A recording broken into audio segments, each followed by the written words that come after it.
இப்போ நான் ஃபஸ்ட்டு என்ன சொன்னேன், எல்லாம் எந்திரிச்சு அறிவு பண்ணுன்னு சொன்னேன், கரெக்டுங்களா? ஆனால் எல்லாருடைய மனசும் எப்படின்னா, எப்படி பதிவாயிருக்குன்னா ஆரம்பத்துலேருந்து நம்ம ஒன்றா சொல்கிறது மட்டும்தான் அறிவுப்படுத்துன்னு நினச்சி வச்சுருக்கோம். ஒன்று அப்படித்தானே? இது மாதிரி தான் ஒவ்வொரு மனிதரும் ஒவ்வொரு கான்செப்ட்லேயே வாழ்ந்துட்டுருப்பாங்க. ஆனால் நம்ம என்ன வார்த்தை சொன்னோங்கிற விஷயம் வந்து கிளியர். அதனால் நீங்கள் இனிமேல் என்ன செய்யணும்னா, எதை சொன்னாலும் அது அவங்கக்கிட்ட போய் புரிஞ்சிருக்கும்னு நினைக்காதீங்க. Can you understand? நீங்கள் நல்லா எல்லா இடத்துலையும் தப்பு பண்ணுறது என்னென்னா, நம்ம சொன்னக்குற வார்த்தை போய் புரிஞ்சிருக்கும்னு நினைக்க. ஆனால் ஆக்சுவலாக என்னென்னா, அவங்களுக்குள்ளே எப்படி ரெக்கார்ட் ஆகிருக்குதோ அப்படி தான் வேலை செய்யும். அதனால தான் குற்ற தடயவியலில் எங்களுடைய ஸ்பெஷல் கன்சல்டேஷன் இருக்கும். ஒரு குற்றவியல் செய்யக்கூடியவன் அவன் வந்து ஒரு பர்மனன்ட் பேட்டர்ன் தான் செய்வான். அந்த பர்மனன்ட் பேட்டர்னை கண்டுபிடிச்சிருவாங்க. அதை கண்டுபிடிச்சி செகண்டில் கண்டுபிடிச்சிருவாங்க சார். குற்ற தடயவியல் நிபுணர்கள்லாம் ஒரு செகண்டில் கண்டுபிடிச்சிருவாங்க. ஆனால் எப்படி நடந்தது டேட்டா கலெக்ட் பண்ணுறாங்கல்ல, அது 10 வருஷமாகலாம் 20 வருஷமாகலாம். ஸோ இனிமேல் நீங்கள் வார்த்தையை பயன்படுத்தும் போது அவங்களுக்கு அந்த வார்த்தை புரிஞ்சிருக்கும்னு நினைக்கிறது தவறு. ஏன்னா யாராக இருந்தாலும் சரி பண்ணிட்டீங்கன்னா போதும். உண்மையிலே நீங்கள் எல்லாம் அருமையாக பழகுறீங்க. கிரேட். ப்ளீஸ் உட்காருங்க. பாருங்கள், முக்கியமான ஒரு விஷயம் சார் டிஸ்கஸ் பண்ணார். அதாவது நல்லா தெரிஞ்சுங்க சார், இந்த விஷயங்களை ஓப்பனாக நீங்கள் தெரிஞ்சிட்டிங்கன்னா போதும். நம்ம வந்து நம்மளாம் யாருன்னா சார் உட்காந்துக்கலாம் கொஞ்சம். ப்ளீஸ். நம்மளாம் யார் அப்படின்னா ஒரு மெல்லிய நினைவு கரண்ட். நம்மளாம் வந்து ஒரு மெல்லிய நினைவு கரண்ட். இதில் வந்து நம்ம வாழ்தல் அப்படிங்கிறது வந்து நம்ம உடலில் வாழ்கிறது கிடையாது, மனசில் தான் வாழ்கிறோம். அந்த மனசில் என்ன இருக்குன்னா அறிவில் தான் வாழ்கிறோம். அறிவுங்கிறது என்னன்னா நடந்தது, நடக்க போகிறது, இப்போ இருக்கிறது. இந்த 3 விஷயத்தில் தான் வாழ்ந்துட்டுருக்கோம். இந்த 3ல் நம்மளுடைய மனதில் உள்ள கற்பனை திட்டம் அது மாறுபடையில் அது நம்மளால் ஏற்றுக்கொள்ள முடியாத போது அதுதான் உடம்புல வந்து ரத்தத்தை வந்து தூண்டி விட்டுருது. சரிங்களா? இப்போ சார் ஒரு நல்ல விஷயம் சொன்னார். இந்த விஷயத்தை உங்கள்கிட்ட ஓப்பனாக சொல்கிறது நோக்கம் என்னென்னா, அதாவது அதிர்ச்சின்னு சொல்கிறோம், ட்ரூமான்னு சொல்லுவோம். சரியா?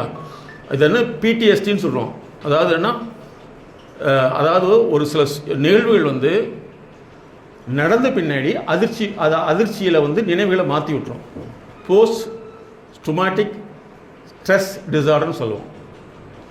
இப்போ ஒரு பொண்ணு கல்யாணம் நினச்சிருப்பாங்க, அல்லது பையனுக்கு கல்யாணம் நினச்சிருப்பாங்க, அல்லது ஏதோ ஒன்று நினச்சிருப்பாங்க. அந்த சமயத்தில் மாறுபடையில் அவங்கள நினைவு குலைஞ்சு போயிடும். அப்போ அது என்ன ஆயிரும் தெரியுமா, இன்னும் கடைசியிலேருந்து எடுத்துகிட்டு வந்துடும், இல்லைன்னா முன்னாடி எடுத்துகிட்டு வந்துடும். அப்போ அவங்களோட நாங்கள் வந்து நிறைய வந்து ஒன் பை ஒன்னாக அவங்களுடைய சிந்தனை வெளியில் கொண்டு வரக்கு கொஞ்சம் கொஞ்சமாக ஒர்க் பண்ணிகளை மட்டும்தான் அவங்கள வெளியே எடுத்து வர முடியும். இது வந்து படித்தவர்கள் படிப்பாதவர்களுக்கு ஒன்றுமே இல்லை சார். எல்லாமே ஆல் ஆர் ஈக்குவல் தான், இல்லைங்களா? நோய்க்கு வந்து சர்க்கரை வியாதி படித்தவனுக்கு வராதவருக்கு தான் இல்லவே இல்லை. அதே மாதிரி தான் நீங்கள் வந்து மூளை நோய்ங்கிறது வேறு விஷயம். அது பிறந்ததுலேருந்தே இருக்கும். நமக்கு வரதெல்லாம் வந்து நல்லா தெரிஞ்சுங்க சார், வாழ்க்கை பாதிப்பு. ஆக்சுவலாக மனம்ங்கிற வார்த்தையை நாங்கள் எடுத்துக்கிறது கிடையாது. ஏன்னா மூளைங்கிற வார்த்தைக்குள்ளே எத்தனை நரம்பு இருக்குது. அதே மாதிரி நாங்கள் வந்து கண்டுபிடிச்சதுன்னா, அதாவது மனம் என்பது அறிவினுடைய தொகுப்பு. மனம்ங்கிறது அறிவினுடைய தொகுப்பு. அறிவு எதில் தொகுப்பு? கண்ணில் பார்க்குறோம், காதில் கேட்குறோம், தொட்டு உணர்கிறோம், அப்புறம் முகர்த்து நுகர்றோம். இது சம்மந்தப்பட்ட விஷயந்தான். சரிங்களா? அப்போ இது வரக்கூடிய இதோட முரண்பாடுகள் தான் நம்ம ஒரு மனிதனை வந்து முடக்கிடுதுன்னு கண்டுபிடிச்சோம். ஒரு மனிதனுக்கு நோயே கிடையாது. ஏன்னா நோய் வந்துருச்சுன்னு அடையாளம் என்ன, ஒரு பிறவியிலே நோய் வந்திருக்கும். அப்படிலாம் யாருக்கு பிறவியில் நோயே கிடையாது. அப்போ வருது என்னன்னா வாழ்க்கை அழுத்தங்கள் தான் நாங்கள் கண்டுபிடிச்சிருக்கோம். அதனால் நீங்கள் வந்து இனிமேல் வந்து உங்கள் வாழ்க்கையை எப்படி பார்க்கணும்னா புதிய கண்ணோட்டத்தில் பாருங்கள். இப்போ பாருங்கள், அருமையாக எல்லாத்தையும் நீங்கள் பழகினீங்க, இதுவே பெரிய விஷயம் தான். எதாக இருந்தாலும் முன்னாடி போங்க. அதே மாதிரி எந்த விஷயத்தையுமே வந்து புதிய கண்ணோட்டத்தோடு பார்த்தீங்கன்னா உங்கள் வாழ்க்கையை அற்புதமாக மாறிடும். நீங்கள் வந்து ஒரு மிகச்சிறந்த மனிதராக மாற முடியும். ஸோ ரிட்டையர்மெண்ட்டுங்கிறது வந்து உங்களை எப்படி நினச்சிக்கலாம்னா ஓய்வுன்னு நினச்சிக்காதீங்க. இனிமேல் உழைப்பு. இனிமேல் எப்படி எடுத்துக்கிறீங்க? இனிமேல் தான் உழைப்பு. என்ன உழைப்பு அப்படின்னா, இதுவரைக்கும் வந்து உங்களுக்காக உழைச்சிங்க, அதாவது உங்களுக்குன்னு சொல்லி போட்டு அடுத்தவங்களுக்காக உழைச்சிங்க. இனிமேல் உங்களுக்காக உழைக்க போகிறீங்க. அதே மாதிரி இந்த அரசியலோ மற்ற எதுகளுக்கே போகாமல் அறிவு சார்ந்த விஷயங்களை யோசிங்க. உங்களுக்கு எத்தனை பேருக்கு பாடணும்னு ஆசை இருந்து பாட முடியாமல் போயிருக்குது? யாராவது இருக்கீங்களா? சார் எனக்கு பாடணும்னு ஆசையாக இருக்குது. நடிக்க போகலான்னு இருந்தேன் sir. Very good very good sir. முடிச்ச உடனே பேசாமல் சென்னைக்கு ஓடிடலாமான்னு கூட பார்த்தேன், முடியல. அன்னைக்கு நடைமுறை இப்போவும் முடியும், கவலைப்படாதீங்க. ஓடி போகிறக்கல்ல உங்களுடைய திறமையை அதிகப்படுத்த முடியும். அதனால் நாங்கள் வந்து இது பொதுவாக வந்து ஒரு டிபார்ட்மெண்ட்டே வச்சுருக்கோம், ஜீரியாட்ரிக் கேர்னா. உங்களை மாதிரி உள்ளவங்க வந்து தன்னுடைய திறமையை வெளிப்படுத்த, எல்லாத்துக்கும் பேசணும்னு ஆசை இருக்கும் இல்லைங்களா, கவிதை எழுதணும்னு ஆசை இருக்கும், பாடணும்னு ஆசை இருக்கும் இல்லையா, சார் சொன்ன மாதிரி நடிக்கணும்னு ஆசை இருக்கும். இந்த ஆசைகள் எல்லாம் நம்ம வந்து இனிமேல் நிறைவேற்றக்கு உண்டான உங்கள் உழைப்பாக எடுத்துட்டிங்கன்னா உங்கள் வாழ்க்கை போர் அடிக்காது. Okay student, okay, very good, thank you. All student please note எடுத்துங்க, உங்கள் நோட் எடுத்துங்க. இனிமேல் தான் உங்களுக்கு ஒர்க் அவுட்டே. இப்போது ஜென்ரலாக நீங்கள் இனிமேல் எப்படி பார்க்கணும்னா, நீங்கள் வந்து நியூ ஸ்டூடெண்ட், நீங்கள் வந்து உலகத்தை புதுசாக பார்க்க போகிறீங்க. பழைய ஆளே கிடையாது, ரிட்டையர்மெண்ட்லாம் கிடையாது. நாளைக்கு தான் காலேஜ் உங்களுக்கு ஓப்பனிங். ஓகே, நீங்கள் புது மேன். அதுதான் நம்மளுடைய டேர்ம்ஸ் அண்ட் கண்டிஷனு. நீங்கள் எனக்கு வயசாகிடுச்சு சார் அதெல்லாம் பூரா ரெட்டிங் போட்டாச்சு. ஓகே, இந்த ரிட்டையர்மெண்ட் ப்ரோக்ராம் முன்னாடி நியூ ஸ்டூடெண்ட், இன்றைக்கி நைட் தான் உங்களுக்கு மேரேஜ். யோசிக்கிற சார் சிரிக்கிற இப்படி இல்லாமா? ஓகே, நீங்கள் வந்து இப்போ இது எப்படி பார்க்கணும்னா, உங்களை வந்து கூப்பிட இங்கே 2 பேர் வான்னு சொன்னப்போ உங்களால் வர முடியாததுக்கான ஏதாவது ஒரு 10 காரணங்கள், 10 காரணம்னு யோசிக்கிறீங்க.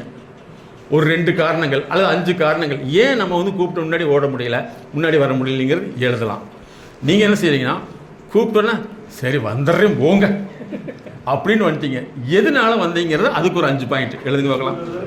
Okay, it is exercise. எழுதுங்க, நீங்கள் எழுதுங்க சார். Good, very good. ஏன்னா நீங்கள் 10 பாயிண்ட் வேணாம் சார்.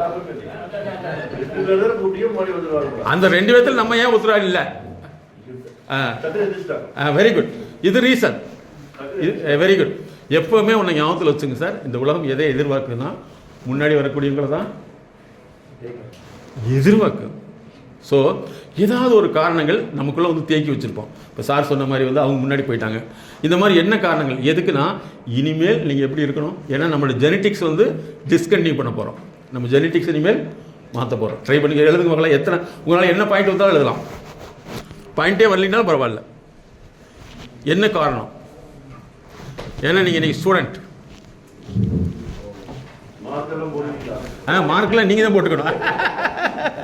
நீங்கள் தான் மார்க்கு, நீங்கள் தான் பாஸ், நீங்கள் தான் வாத்தியார். Okay, good. ஜஸ்ட் யோசிச்சு பாருங்கள். நிறைய பேர்த்துக்கு ரீசன் தெரியும், ஆனால் எழுத முடியாது இல்லைங்களா? கரெக்ட். சரி சரி, நல்லா கேட்டுங்க. அதாவது ஸ்டூடெண்ட்டுக்கு வந்து, மாணவர்களுக்கு வந்து டைகிராஃபியான்னு ஒரு ப்ராப்ளம் இருக்குது. டைகிராஃபியானா நிறைய பேருக்கு எழுதுறது பிடிக்காது. இப்போ வரக்கூடிய புதிய ஸ்டாஃப்களுக்கு நிறைய பேருக்கு எழுத பிடிக்க மாட்டேங்க, தெரியுமா உங்களுக்கு? எழுத தெரியாது. கரெக்டு, எழுத தெரியாது. ஏன்னா எழுத பிடிக்காது. ஏன் எழுத பிடிக்காது? எழுதி பழக்கம் இல்லை. ஏன் பழக்கம் இல்லை? ஆனால் பிடிக்காது இல்லைங்களா? ஸோ டைகிராஃபியா. அதே மாதிரி சிலருக்கு அது இப்போ லேட்டஸ்ட்டாக வந்துருக்குது. நீ ஹோம்ஒர்க்கே எழுத வேண்டாம், ஒன்றே ஒன்று உங்கள் பேரண்ட்ஸ் செஞ்சால் போதும். என்னது, பில்லு மட்டும் கட்டிட்டா போதும். இப்படி இது வந்து டைகிராஃபியான்னு சொல்லுவோம். டை கால்குலேஷன் கணக்கு வராது நிறைய பேர்த்துக்கு. இன்னும் ஒரு சிலருக்கு வந்து ஆன்சர் தெரியும், வெளியே சொல்ல தெரியாது. பார்த்துருக்கீங்களா? டைஃப்ரியேஷன் சொல்லுவோம். இதெல்லாம் வந்து அட்வைஸ் பண்ணி வர்றது கிடையாது, அவங்களுடைய இயல்புத்தன்மையில் ஏற்படக்கூடிய பிரச்சனை. அதை மாற்றி அமைத்தோம்னா நிச்சயமாக வர முடியும். ஓகேங்களா? ஸோ இனிமேல் நீங்கள் என்ன செய்றீங்கன்னா, நல்லா ஞாபகத்தில் வச்சுங்க. நாங்கள் 3 தலைமுறை பார்க்குறோம். அதாவது ஒருத்தர் வருவாங்க, ஒரு கன்சல்டேஷன், அதாவது கார்ப்பரேட் கம்பெனியில் வந்து டெவலப் ஆகிறதுக்கு, கம்பெனியை டெவலப் பண்ணுறதுக்கு, அல்லது அந்த ப்ரொஃபஷனில் வெளியில் வர்றதுக்கு எங்கிட்ட வருவாங்க. நாங்கள் ஒரு 6 மாதம் 7 மாதம் கன்சல்டேஷன் கொடுத்த முன்னாடி எங்கள் அம்மாவுக்கு அப்படின்ட்டு ஒரு சொல்லுவாங்க. அவங்க பேரண்ட்ஸ் வந்து ஒரு 70 வயசில் இருப்பாங்க. அவங்களுக்கு முதுகுல் வலி, முழங்கால் வலி, எல்லா டாக்டர்கிட்ட பார்த்தா கழுத்து வலி, எதுவுமே நல்லாகலை. ஆனால் டாக்டர் பார்த்தா ஒன்றுமே இல்லைன்னு சொல்லிட்டாங்க, ஆனால் பிரச்சனை இருக்குன்னு சொல்லுவாங்க. ஸோ நாங்கள் எல்லாம் கண்டுபிடிச்சி பார்த்தோம்னா அவங்க வாழ்க்கையில் ஏற்படக்கூடிய பிரச்சனை தான் அவங்களை பாதிப்பு ஏற்படுத்து. அதுக்கப்புறம் என்ன சொல்லுவாங்க, சரி எங்கள் பேத்திக்கு ஒரு பிரச்சனை இருக்கும்பாங்க. அப்படி பார்க்கல, இந்த 3 தலைமுறையும் பார்க்கல 3 பேத்துக்குள்ள ஒரு லிங்க் இருக்கிறத கண்டுபிடிச்சோம். அப்போ 3 பேத்துக்குள்ள ஒரே ஒரு லிங்க்கு இருக்குது. என்ன லிங்க்னா, இந்த கேரக்டர் மாறிட்டே வருது.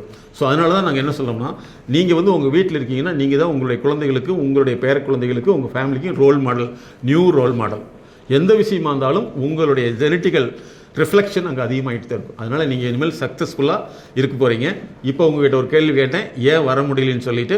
அது தப்பு ரைட்டுங்கிறது விஷயம் இல்லை, நீங்களே உங்களை வந்து நீங்கள் மாற்றிக்க போகிறீங்க எந்த விஷயம் வந்தாலும். ஏன்னா நம்மளுடைய தொடர்ச்சி தான் நம்முடைய பேர குழந்தைகள். ஒத்துக்கிறீங்களா? எஸ். என்ன நம்முடைய ஜெனட்டிக்ஸு எங்கேயுமே அப்படியே தொடர்பாயிட்டே இருக்கும். ஒரு சிலருக்கு மாறி இருக்கும். ஓகே, யாருக்கு போர்டில் எழுத நல்லா வரும், யாருக்கு எழுத முடியும் போர்டில் எழுதுறதுக்கு? எனிஒன்? சும்மா தப்பாக எழுதுனா கூட பரவாயில்ல, யாரோ ஒருத்தர் வாங்க. இது இப்போ இது டெஸ்ட் கிடையாது, ஒரிஜினல். யாரோ ஒருத்தர் வரலாம். யாரோ ஒருத்தர் யாரோ போர்டில் எழுதுறவங்க வாங்க. இல்லை சார், நல்லாவே எழுத தெரிஞ்சால் போதும், யார் வேணாலும் வரலாம். சரி வாங்க, யாரோ ஒருத்தர், யார் வேணாலும் வரலாம் வாங்க. வாங்க, நீங்களே வாங்க, யாரோ ஒருத்தர் வாங்க. வாங்க.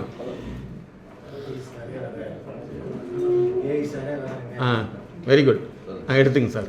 இப்போ ஒருத்தராக சொல்லுங்கள், ஏன் வர முடியலைங்கிறது. ஒரு நீங்கள் என்ன எழுதிக்கணும் அந்த காரணத்தை மட்டும் சொல்லுங்கள் சார். நீங்கள் சொல்லுங்கள் சார். அங்கேருந்து நீங்கள் வந்துட்டீங்க இல்லையா?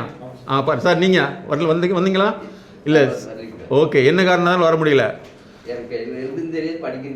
அதனால வர முடியல. சரி பரவாயில்ல. ஐயா நீங்கள் சொல்லுங்கள், அப்படி பின்னாடி சொல்லிட்டு வாங்க சார். நீங்கள் எதுக்குன்னே தெரியல எழுதிங்க, எதுக்குன்னே தெரியல, அதனால வரல. ஓகே. அடுத்தது சார், கூச்சம். Very good. பாருங்கள், இதுதான் முக்கியம், ஒரிஜினல் விஷயம், கூச்சம். ஓகே, அதே மாதிரி 2 பேர் ஒரே மாதிரி சொல்லிட்டாங்கன்னா +1 போட்டுங்க சார். அடுத்தது ஐயா சார், நீங்கள் வந்துட்டீங்க. ரெண்டாவது கூச்சம். அடுத்து 3வது சார், அங்கிட்டு பின்னாடி அப்படி சொல்லிட்டு வாங்க சார்.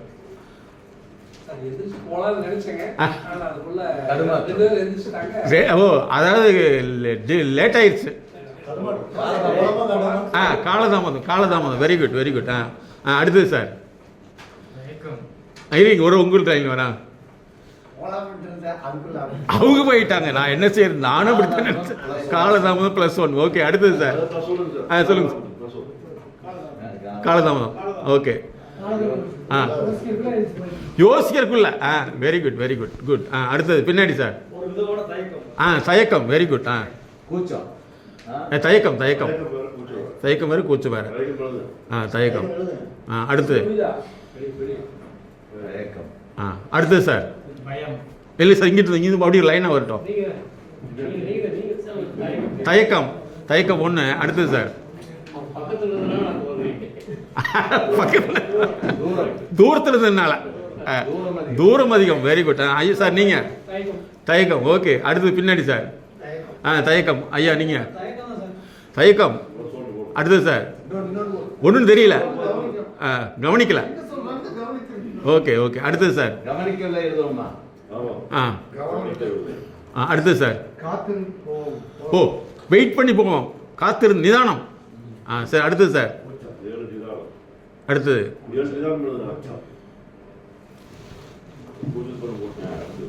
அடுத்தது சார், பின்னாடி பேக். கூச்சம். Okay sir. நெக்ஸ்ட்டு தயக்கம். அடுத்தது சார். என்ன சார்? ஓ, முன்னாடி போயிடுவாங்க. தாராள மனப்பான்மை. Good, very good. அடுத்தது சார். தூரம் அதிகம். ஓகே, அடுத்தது சார். கூச்சம். Okay, next. அறிமுக பயம் இல்லையா? அறிமுக பயம் சார். ஓகே, அடுத்தது சார். தயக்கம் சார். நீங்கள் அறிமுகம் இல்லாது. ஓகே, அடுத்தது என்ன சார்? ஓ, முன்னாடி உள்ளவங்க போட்டு தூரம். Okay, okay. அடுத்தது தயக்கம். ஓகே, நிற்க முடியல, உடல் பிரச்சனை, நோ ப்ராப்ளம். அடுத்தது சார். தயக்கம். ஐயா நீங்கள் தயக்கம். சரி, இப்போ நான் உங்கள்கிட்ட ஒரு கேள்வி கேட்குறேன். இதெல்லாம் உங்களுக்கு ஒரு 15 வருஷத்துக்கு முன்னாடி இந்த தயக்கம் இதெல்லாம் உங்களை விட்டு போயிருந்தா இந்நேரம் உங்கள் வாழ்க்கை எந்த லெவலில் அதிகமாக இருக்கும்? அப்படி கிடையாது. தொழில் வேறு, தொழில் திறன் வேறு. கரெக்டுங்களா? ஏதோ ஒரு மாற்றம் ஏற்பட்டுருக்குமா? இல்லை, நீங்கள் சொல்கிறீங்க. கண்டிப்பாக ஒரு தயக்கம் உங்களுக்கு போயிருந்துச்சுன்னா கண்டிப்பாக ஒரு இடத்துக்கு எங்கேயோ ஒரு இடத்துல உங்களுக்கு வாய்ப்பு. ஏன்னா இந்த உலகம் எதை தேடிட்டு இருக்குது? முன்னாடி வரக்குங்களே தேடிட்டு இருக்குது. Okay, good. இப்போ நீங்கள் வந்ததுக்கு என்ன ரீசன் சார்? கூப்பிட்டு வந்ததுக்கு என்ன காரணம்? விஷயம் தெரிஞ்சுக்கலாம். ஓகே, எழுதிங்க சார். தகவல் தெரிஞ்சுக்கலாம். Okay, okay. அடுத்தது நீங்கள் வந்திருந்தீங்க இல்லையா சார்? நான் வரலைங்க சார். ஓகே. அடுத்து வந்தது யார் சார்? நீங்கள் என்ன காரணத்துக்காக வந்தீங்க? சொல்லுங்கள். ஓ, வாய்ப்பு. Very good. பாருங்க பாருங்க, இதுதான் சார் வித்தியாசம். அதாவது இப்போ நம்ம ஒவ்வொருத்திட்டு ஒரு கேட்கையில் வந்து ஒரு விஷயம் தெரியுதா, நம்ம கிட்ட எது பற்றாக்குறைன்னு தெரியுதுங்களா? இல்லைங்களா? பாரு, கரெக்டான விஷயம். இன்றைய மலரும் நினைவுகள் கிடைக்காது. அடுத்தது. ஓ, தேங்க்யூ கிரேட் பார். Okay sir. அப்புறம் யார் வந்தது சார்? மிகவும் மகிழ்ச்சியாக இருக்கிறது. இந்த பயணம் வாழ்நாள் முழுவதும் கிடைத்ததற்கு நன்றி. Very good great. புதிய நண்பர்கள் அறிமுகம் கிடைத்தது. Very good. இந்த நாள் இனிய நாள். Super, very good. பாருங்க, ஒரே ஒரு கேள்வி, ஒரே ஒரு சிந்தனை, ஒரு விஷயம் எப்படி இருக்கு பாருங்க. ஸோ நம்ம வாழ்க்கையில் வந்து நம்முடைய அறிவை ஏன் மேம்படுத்துறதுக்கு வந்து எல்லா மனிதர்களுக்கும் வந்து ஆலோசகர், உளவியல் ஆலோசனை இருக்குன்னு தான் அந்த ஒவ்வொரு விஷயத்தையும் நம்ம வெளியே எடுத்துகிட்டு தான். ஸோ இனிமேல் வந்து நீங்கள் ரிட்டையர்மெண்ட்டுக்கு பின்னாடி புதிய பார்வையில் உலகத்தை பார்க்கணும். அதே மாதிரி பழைய பார்வையை நம்ம தேக்கி வச்சுட்டு இருக்க வேண்டிய அவசியம் இல்லை. ஏன்னா பழைய பார்வை என்றைக்குமே அது நம்மளை என்ன செஞ்சிடும், நிறுத்தி வச்சிடும். ஸோ இனிமேல் சாதனை மனிதர்களாக மாறிடலாமா? மாறிடுவீங்களா? ஓகே, மாறியாச்சு. ஓகே, மறுபடியும் இந்த 4 பேர் வாங்க சார். நீங்கள் வந்தீங்களே 4 பேர் வாங்க. பொறுத்து வாங்க. Be happy. அவ்வளோதான். Very good.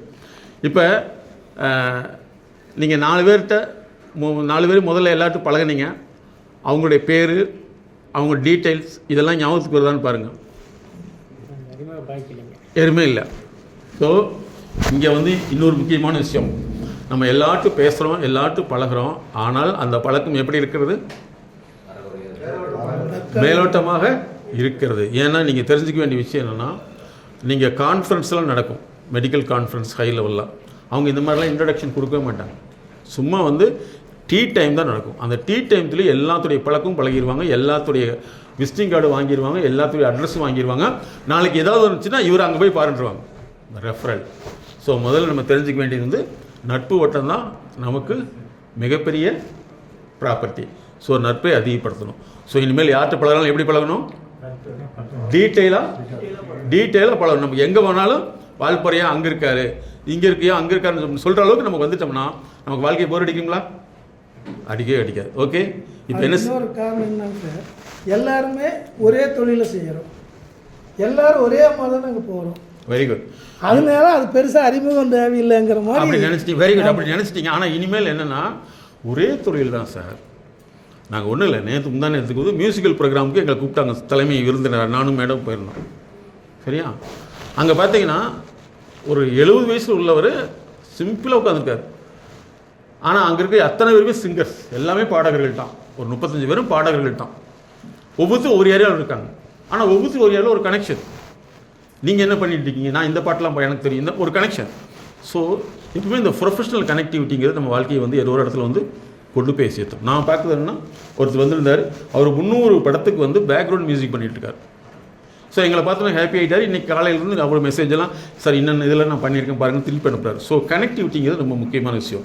அதனால் நீங்கள் இனிமேல் சக்ஸஸ்ஃபுல்லாக இருக்கிறதுக்கு வந்து நம்ம புதிய உறவுகளை என்ன செஞ்சுக்கணும், தேடிக்கணும். அதே மாதிரி பழைய மனநிலைங்கிறது அறிவு நிலை, மனம்ங்கிறதே கிடையாது. பழைய அறிவு நிலையை புதுப்பிச்சோம்னா நீங்களும் உங்கள் ரிட்டையர்மெண்ட் பீப்புள் உங்களுக்கு போரே வாழ்க்கை அடிக்கவே அடிக்காது. நாங்கள் என்னதான் பழகிறது. Very good. இனிமேல் எங்கள் செஷனை பொறுத்தல வந்து உங்களை முழுசாக சந்தோஷப்படுத்தி நீங்கள் மிகப்பெரிய சாதனையாக மாறுறது எங்கள் விஷயம், அது அவங்க விஷயம் இல்லைங்களா? ஓகே, எந்திரிக் ஸ்டூடெண்ட், பி ஹாப்பி. எல்லாம் புதுசாக ஃப்ரெண்டு, உங்களுக்கு 10 நிமிஷம் டைம், எல்லாம் பழகிங்க, புது ஃப்ரெண்ட். Okay, be happy.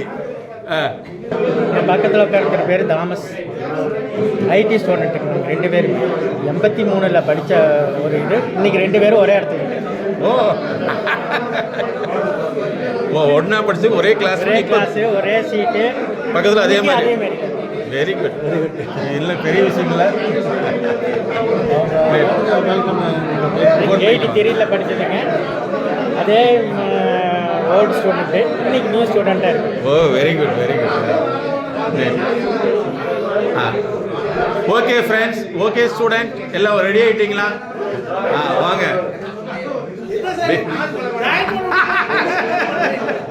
உங்களுக்கு இன்ட்ரடக்ஷன் தான், லைட்டாக ஒரு 10 வைப்பு தான். வெரி குட், உட்காருங்க உட்காருங்க. Very good very good. ஆமாம், இல்லை நம்ம நிறைய டிஸ்கஸ் பண்ணலாம். உண்மையிலே வந்து பாருங்கள், இவங்க 2 பேரும் இப்போ பேசிகிட்டு இருந்தாங்க. ஜோசப் சார் அவருடைய ஃப்ரெண்டு. ஹலோ, இங்கே பாருங்கள், இவங்க ஜோசப் சார் அவருடைய ஃப்ரெண்டு 2 பேருமே ஐடியில் ஒன்றா இதே மாதிரி சேரில் உட்காந்து படிச்சிருக்காங்க. இப்போ மறுபடியும் அதே மாதிரி இங்கே உட்காந்து படிக்கிறாங்க. Really great great Joseph sir, great. So இந்த ஒரு நட்பு தான் வாழ்க்கையில் வந்து ஓகே. ஸோ வாழ்க்கையில் வந்து இந்த மாதிரி வந்து ஒரு சின்ன சின்ன சந்தர்ப்பங்களை நம்ம வந்து மகிழ்ச்சியாக எடுத்துக்கணும் இல்லைங்களா? இதெல்லாம் வந்து யாருக்குமே வந்து கிடைக்காது. இப்போ நீங்கள் சொன்ன மாதிரி, அவர் சார் சொன்ன மாதிரி நிறைய இடங்களில் வந்து பேசாத இல்லையா? பட் என்னன்னா, அதுவும் தப்புன்னு சொல்ல வேண்டியது, ரைட்டுன்னு சொல்ல வேண்டியது. சில சமயத்தில் அவங்க பேசலாம், பேசிக்கிட்டே இருக்காங்க. அது ஒரு வகையில் வந்து அப்படியே இருக்கலாம். பட் இந்த செஷனை பொறுத்தல வந்து நீங்கள் எல்லாவற்றும் ஹாப்பியாக இருக்க போகிறீங்க. ஏன்னா புது உறவுகளை நம்ம புதுப்பிச்சுக்க போகிறோம். இல்லை நிச்சயமாக நாங்கள் என்ன நினைக்கிறோம்னா, ஒரு ப்ரோக்ராம்ங்கிறது வந்து எல்லா ஒரு மனமும் ஒன்று சேர்ந்த விஷயமா இருக்கணும். எங்களுடைய உளவியல் கோட்பாட்டின்படி நாங்கள் ஒரு தனி மனிதன் எப்படி பார்க்குறோம், உறவுகள் ரீதியாக தான் பார்க்குறோம்.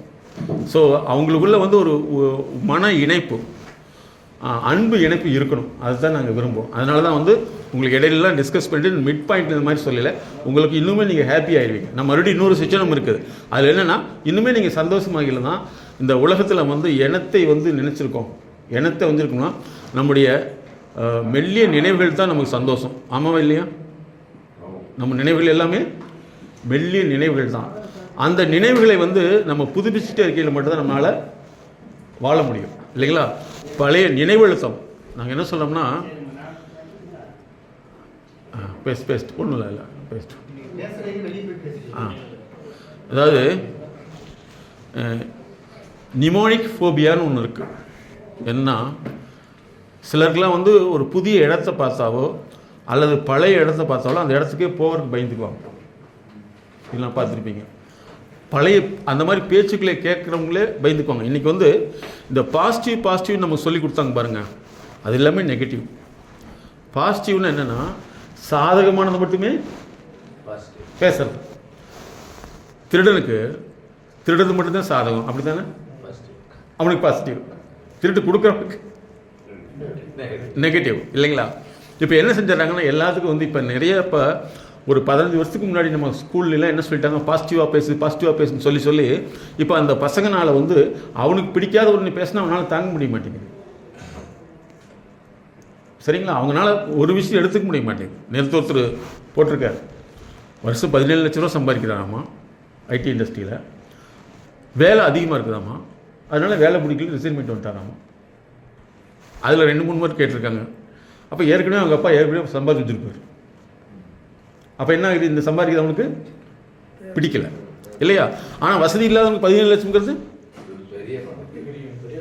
பெரிய தொகை இல்லவா? குடும்ப பாரம்பரியமே மாறிடுது இல்லைங்களா? அப்போ அது மாதிரி வந்து இந்த பாசிட்டிவ் நெகட்டிவ்ங்கிறதே தப்பு. எங்களை பொறுத்தவரை என்ன சொன்னால், உண்மையிலே ரியாலிட்டி, உண்மைத்தன்மை தான் மிகப்பெரிய விஷயமா இருக்குது. அப்போ உண்மைத்தன்மையை நம்ம எடுத்துக்கிட்டோம்னா நம்ம வாழ முடியும்.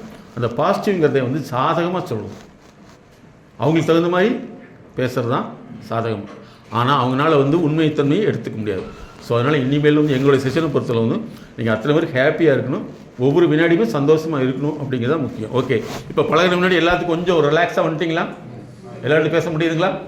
Very good. ஸோ இந்த மாதிரி வந்து ஒவ்வொரு சூழ்நிலையும் நம்மளை மாற்றிட்டு இருந்தோம்னா நீங்களும் சாதனை மனிதர்களாக மாற முடியும். சரி, இப்போ சில கேள்விகள் உங்கள்கிட்ட கேட்குறேன். அதாவது நம்முடைய வாழ்க்கையில் வந்து முன்னேற்றம் அப்படிங்கிறது இப்போ நீங்கள் நினச்சி வச்சது ஒன்று, ஆனால் நீங்கள் நினைக்காத வந்து நான் இந்த மாதிரி முன்னேறணும்னு ஆசை உங்களுக்கு ஏதாவது ஏற்பட்டிருக்குதா? ஏற்பட்டிருக்குது. அந்த முன்னேற்றத்துக்கு வராதுக்கான தடை காரணம் என்னன்னா நீங்கள் என்ன சொல்வீங்க? படிப்பு. Okay, good. அடுத்தது வேறு யாராச்சும் இந்த மாதிரி சொல்லலாம்? நான் இந்த மாதிரி எய்ம் பண்ணி வச்சது சார், முடியாமல் போச்சு, அந்த மாதிரி ஏதாவது சொல்லுங்க பார்க்கலாம். குடும்ப சூழ்நிலை. Very good. அடுத்தது பொருளாதாரம். Okay, good.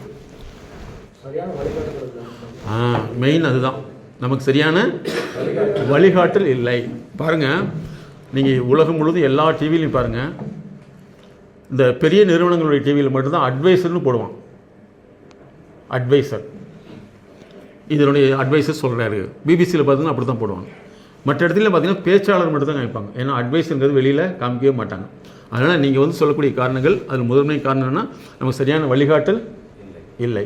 அந்த வழிகாட்டல் இருந்தோம்னா ஒவ்வொரு மனிதனும் சரியான முறையில் போக முடியும் அப்படிங்கிறது தான் முக்கியம். அதனால் நீங்கள் வந்து உங்களுடைய குழந்தைகளுக்கு வந்து ஒரு சிறந்த ரோல் மாடலாம். படிக்கும்போது ஐடிஐ படிக்கணும், ஐடிஐ படித்து வேலைக்கு அட்வைஸ் பண்ணியிருந்தாக்கா வேறு எதுவும் கூட போயிருக்கலாம் அப்படிங்கிறது நல்லா இருக்குது. மோசமாக இருந்தாலும் அது வேறு மாதிரி இருக்குது. பட் அதாவது நம்ம வந்து ஏதோ ஒரு பாதையில் போய் கிடச்சிருக்கு இந்த வேலை இல்லைங்களா? Very good very good. அடுத்து நீங்களும் சொல்லலாம், இது இந்த மாதிரிலாம் எனக்கு கிடைக்காம இருந்தது, இப்படிலாம் கிடச்சது நல்லாயிருக்கும் அப்படிங்கிற மாதிரி ஏதாவது சொல்கிறதுக்கு உங்களுக்கு ஐடியா இருக்குதா? உங்கள் மைண்டில் வருதான்னு பாருங்கள். உங்கள் லைஃப்பில் இதெல்லாம் எனக்கு கிடைக்காம இருந்தது சொல்லுங்க பார்க்கலாம். அப்படி ஏதாவது திங்கிங் வருதா?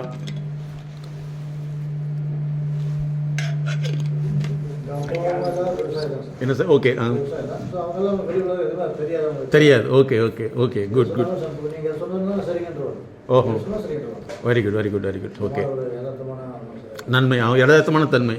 ஓகே.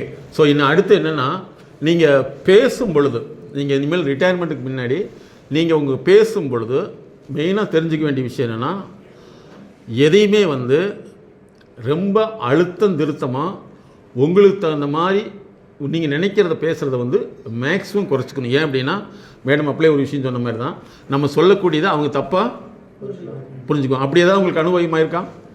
நான் இப்படி பேசி சார் இப்படி ஆகிருக்குன்னு சொல்லி இருக்கா? ஒன்று சொல்லுங்கள் சார். பரவாயில்ல, நான் சொல்லிட்டேன். எஸ்எஸ் வந்து சார் எல்லைங்க எஸ்எஸ் வந்து ஆஃப் பண்ணிட்டு வந்து எர்த்ராய்டு போட சொன்னாங்க. பசங்க வந்து ஏறி எர்த்ராய்டு போட மாட்டேங்கிட்டாங்க. நான் சொன்னேனுங்க, அட எர்த்ராய்டு போடுங்க, ஏதாவது ஜென்ரேட்டர் ஆன் பண்ணுன்னா நம்மளுக்கு ரிட்டர்ன் சப்ளை வரும் அப்படின்னு சொன்னேன். கேட்கலிங்க. எஸ்எஸ் ஆஃப் பண்ணது 2 பேர் ஏறி டேமேஜ் போல் மாற்றுறதுக்கு எல்லாம் கிராஸாக ஒயரெல்லாம் கட் பண்ணி விட்டாங்க. எர்த்ராய்டு ஒரு கம்பு விட்டு பின்னாடி கம்பத்தில் போடுங்கடா அப்படின்னு சொன்னேங்க. கேட்கலிங்க. ஏன் இது பண்ணிட்டாங்க. அப்புறம் பக்கத்தில் வந்து ஜென்செட் ஆன் பண்ணி விட்டான். அவன் வந்து சேஞ்ச் ஓவர் மாற்றலிங்க, கேரியர் எடுக்கலிங்க. சரி, ரிட்டர்ன் சப்ளை வந்துருச்சு. அங்கே மேலே நீருக்கு 2 பேரும் குதிக்கிறான். என்ன பண்ணுவீங்க சார்? ஐயோ, நான் வந்து டவுசர் போட்டுக்கிறேனுங்க, வேட்டி கட்டிக்கிறேன் லுங்கி. அதை வேட்டி அவுத்து மேலே விசிறுனுங்க, 2ஆ கிழிச்சுங்க, கம்பியை பிடிச்சி அப்படியே கீழே குதிச்சுட்டாங்க. நல்லது சொன்னா ஜென்செட் ஆன் பண்ணா சப்ளை எப்படி நீங்க அப்படி சார் ரிட்டர்ன் வந்துருச்சுங்க. சேஞ்ச் ஓவர் ஆஃப் பண்ணல, கேரியர் எடுக்கலைங்க. ஆமா, ஜென்செட் தறி ஓட்டுற மைண்ட் என்ன தெரியும், சப்ளை ஆஃப் ஆகி போச்சு, ஜென்செட் ஆன் பண்ணி விட்டான்.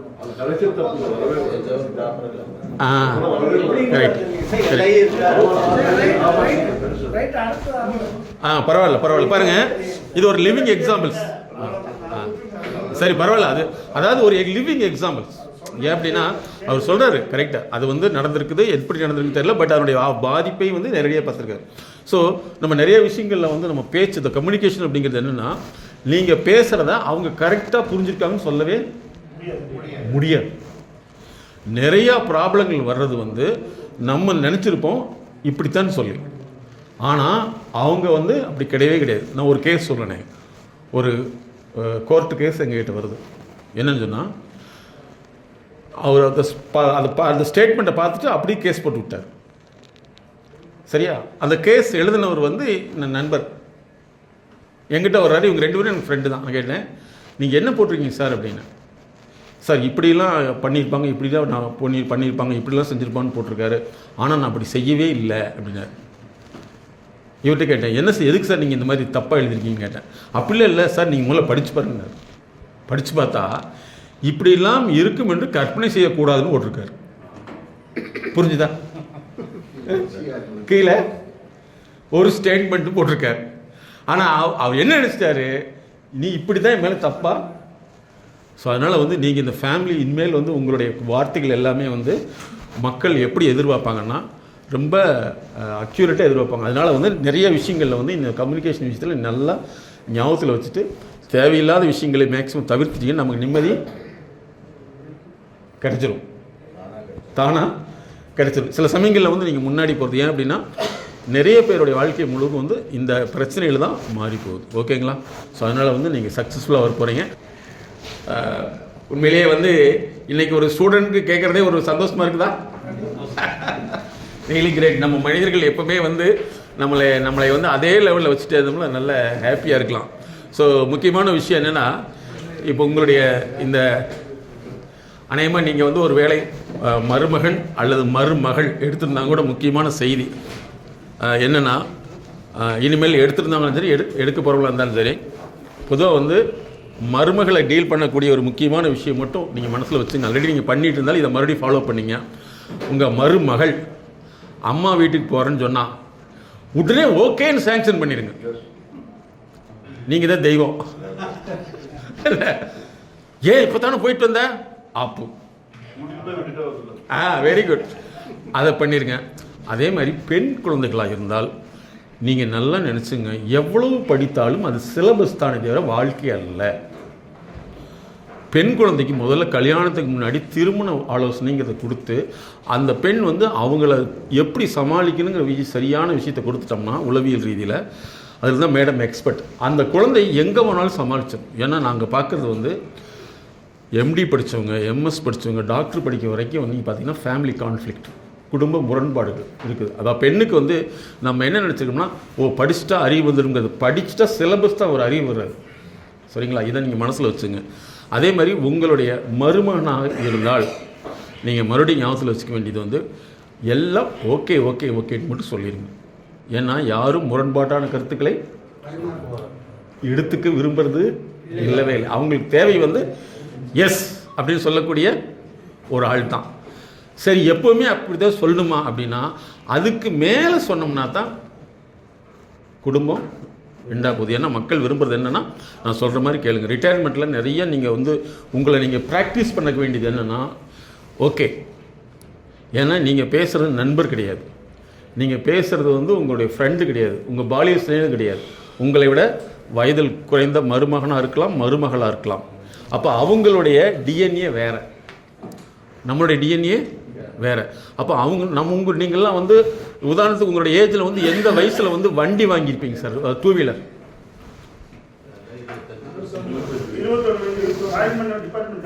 ஜாயின் பண்ண முன்னாடி வாங்கியிருக்கீங்க இல்லையா? அது யாருடைய காசில்? சொந்த காசில். கரெக்டுங்களா? ஆனால் இந்த வண்டி வாங்கணும்னு ஆசை வந்து உங்களுக்கு எப்படி இருந்திருக்கும்? இல்லை, இந்த வண்டி வாங்கணுங்கிற ஆசை அதுக்காக ஏங்கினது உண்டா? உண்டு இல்லைங்களா? அதுக்காக ஏங்கி அடுத்த வண்டி இப்படி தொட்டு பார்த்து ஓட்டி திருத்தரம் ஓட்டி. ஆனால் இன்னைக்கு இருக்கிற குழந்தைகள் எப்படி இருக்கு? இந்த வண்டி தான் வேணும், இந்த வண்டி அது வேணும், இல்லைன்னா நீ எல்லாம் வந்து அப்ப கேட்குற கேள்வியே இல்லை, பதிலே எவ்வளவு? நீ எல்லாம் அப்பாவே கிடையாது இல்லையா? நீ எல்லாம் வந்து ஒரு 5 மார்க் கேள்வி, அப்பா வா, உடனே அந்த அம்மா ஆமடா இல்லையா? Very good. இந்த ஆள் கூட எப்படி அப்படின்னு சொல்லி அது ஏன்டா கேட்குற இல்லையா? இதை நீ வந்து பெருசானா தான் எனக்கு வாழ்க்கையில் மாற்றம் வரும். ஸோ இதெல்லாம் என்னென்னா, நீங்கள் இனிமேல் இதை எப்படி திரும்பி பார்க்கணும்? உங்களுக்கு தேவை மகிழ்ச்சி தான். கரெக்டாக தப்பா? உங்களுக்கு மகிழ்ச்சி தான் வேணும். இல்லை அட்வைஸுக்கு போஸ்ட் வேணுமா? வச்சுங்களேன்.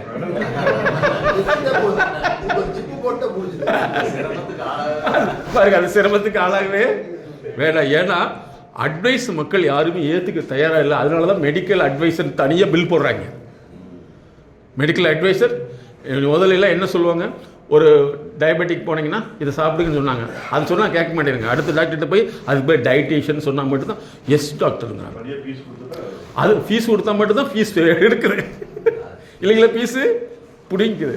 ஸோ அதனால் நீங்கள் வந்து ஹாப்பியாக இருக்கிறதுக்கு இனிமேல் முயற்சி பண்ணிகிட்டே இருக்கணும். கம்யூனிகேஷனை பொறுத்தவரை ஒன்று நீங்கள் மனசில் வச்சுங்க, நாம் சொல்வதெல்லாம் அவர்களுக்கு புரியவே புரியாது. ஏன்னா அவங்க புரிஞ்சு வச்சுட்டு இதுக்கு தகுந்த மாதிரி பதில் சொல்கிறாங்கிறதான் எதிர்பார்க்குறாங்க. அந்த பதில் இல்லைன்னா வெளியே வச்சுக்கிறேன், ரிஜெக்டட். அதனால் இதை நீங்கள் ஃபாலோ பண்ணுங்கள். உங்களுக்குன்னு நீங்கள் உங்களுடைய வாழ்க்கையை வந்து ஏதாவது ஒரு வகையில் இனிமேல் பயன்படுத்துங்க. எப்படின்னா, உங்களுக்கு எந்த திறமை வந்து உங்களுக்கு இல்லாமல் இருந்தது, எந்த திறமை ஆசைப்பட்டீங்களோ இதை அப்படியே முயற்சி பண்ணிட்டே வாங்க. அதே மாதிரி ஒன்றே ஒன்று ஞாபகத்தில் வச்சுங்க, உங்களுடைய பேர குழந்தைகள் உங்களை நினைவுபடுத்தினா எப்படி நினைவுபடுத்தணும்னு நினைக்கிறீங்க சார்? உங்கள் பேர குழந்தைகள் அது வந்து உங்களை நினைவுபடுத்தணும் ஒரு 10, 20, 30 வருஷம் கழிச்சு. அப்போ நீங்கள் எப்படிப்பட்ட உருவமாக உங்கள்கிட்ட இருக்கணும்? ஒன்று செயற்கரிய செய்கள். அடுத்தது விஷயம் அப்படி யோசிங்க, என்ன மாதிரி ஞாபகப்படுத்தணும். ஒன்று விட்டுங்க, 50 வருஷம் கழிச்சு எங்கள் தாத்தாவெலாம் இப்படி இருந்து எனக்கு சொல்லி கொடுத்தாங்க, இப்படிலாம் பண்ணாங்கன்னு ஒரு விஷயம் இருக்குது அல்லவா? எஸ். அப்போ என்ன மாதிரி இருக்கணும்? நீங்கள் நம்பர் 1 முதல்ல நீங்கள் தெரிஞ்சுக்கணும். உங்கள் பேர குழந்தைங்களுக்கு இருந்ததுன்னா தாத்தானா ஒரு புக்கு படிப்பாருங்கிற விஷயத்துக்கு வரணுமே தவிர ஃபேஸ்புக்கு பார்ப்பாருன்னு இருக்கக்கூடாது. ஓகே, புக்கு படிப்பார். ஏன்னா இனிமேல் வந்து புக்கு படிக்கிறதுங்கிறது நிறைய பேர் இல்லவே இல்லை. இப்போ நிறையா ஸ்கூலில் எப்படி சொல்லணும்னா புக்கே கொண்டு வர வேண்டாம், புக்கே வேண்டாம், நீ புக்கு மட்டும் பண்ணிக்கோ. என்கிட்ட எத்தனை வருஷம் படிப்புக்குன்னு கொண்டு வந்துட்டாங்க. அதனால் வந்து நீங்கள் வந்து இந்த மாதிரி விஷயத்தை க்ரியேட் பண்ணுங்கள். உங்களுக்குன்னு சுயத்திறமை. எத்தனை பேருக்கு எழுத்தாளர்னு ஆசை இருக்குது? Very good. நீங்கள் எங்களை காண்டாக்ட் பண்ணுங்கள். எப்படி எழுத்தாளர்னாட்டு உங்களுடைய வாழ்க்கையை முழுசாக பயன்படுத்துங்க. ஒரு புதிய புத்தகமாக மாறினீங்கன்னா உங்களுக்கு லைஃப் போரே அடிக்காது. இதெல்லாம் செய்யறதுக்கு நேரம் இருக்குதா? மனசுக்குள்ளே எண்ணம் இருந்தால் நேரம் இருக்கும். எண்ணம் இல்லைன்னா எதுவுமே இருந்தாலும் எண்ணம் தான். ஸோ இனிமேல் இந்த ரிட்டையர்மெண்ட் பீரியடுங்கிறது நீங்கள் நல்லா புரிஞ்சுங்க, ஓய்வெடுக்கக்கூடிய காலம் அல்ல, இனிமேல் உழைக்கக்கூடிய காலம். இனிமேல் எப்படி மகிழ்ச்சிகரமாக இருக்கணும் உங்களுக்கு, இன்றைக்கி தான் உங்களுடைய லைஃபே ஸ்டார்டிங். உங்கள் லைஃப் பார்ட்னர் போய் இதெல்லாம் சொல்லிங்க. எம்எஸ்கேங்கிற ப்ரோக்ராம் நடந்தது, இப்படிலாம் சொன்னாங்க, இனிமேல் நம்ம இப்படி தான் வாழ போகிறோம். ஓகே டார்லிங் அப்படின்னு கேட்கணும். என்ன சார் அவ்வளோ டார்லிங் சொன்னாங்க, அவ்வளோதான். எங்கே காலக்காலா என்ன நடக்க இல்லையா யார் அதை சொல்லி கொடுத்தாங்க இல்லையா?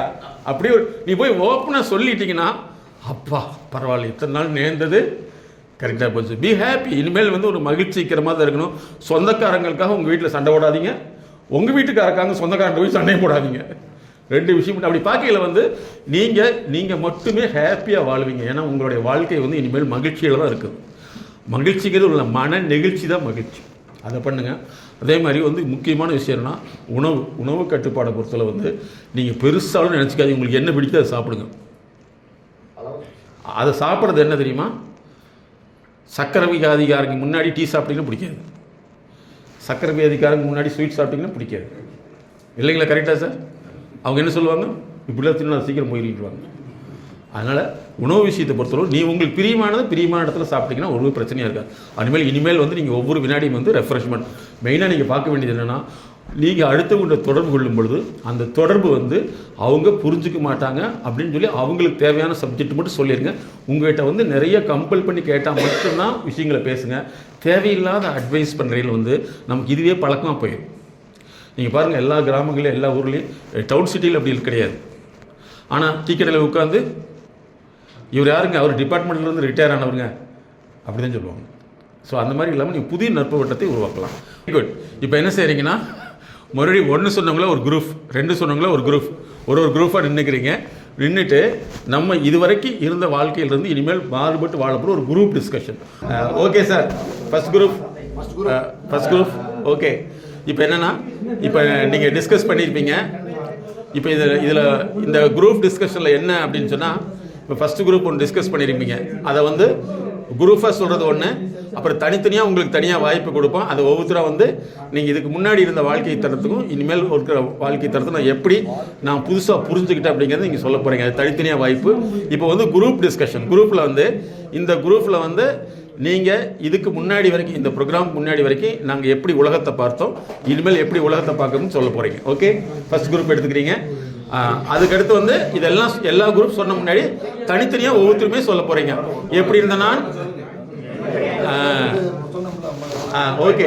நீங்கள் வந்து இந்த குரூப் டிஸ்கஷனில் மெயினாக முக்கியமான டாபிக் சார், நல்லா கவனத்தில் வச்சுங்க. இந்த குரூப் டிஸ்கஷனில் இதுக்கு முன்னாடி வரைக்கும் நாங்கள் வாழ்க்கையை பார்த்ததுக்கும் இந்த மைண்ட் செட் நாலேஜ் ப்ரோக்ராம் பின்னாடி வாழ்க்கையை பார்க்குறதுக்கும் என்னென்ன நாங்கள் மாற்றங்கள் இருக்குன்னு சொல்லி குரூப்பாக சொல்ல போகிறீங்க.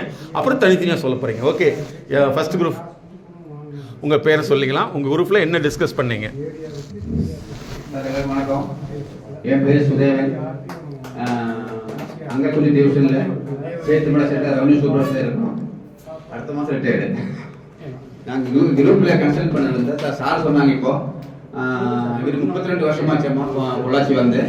இது வரைக்கும் மங்கி ஃபால்ஸ் அந்த இடம் இருக்கு, சார் கவனிங்க ப்ளீஸ்.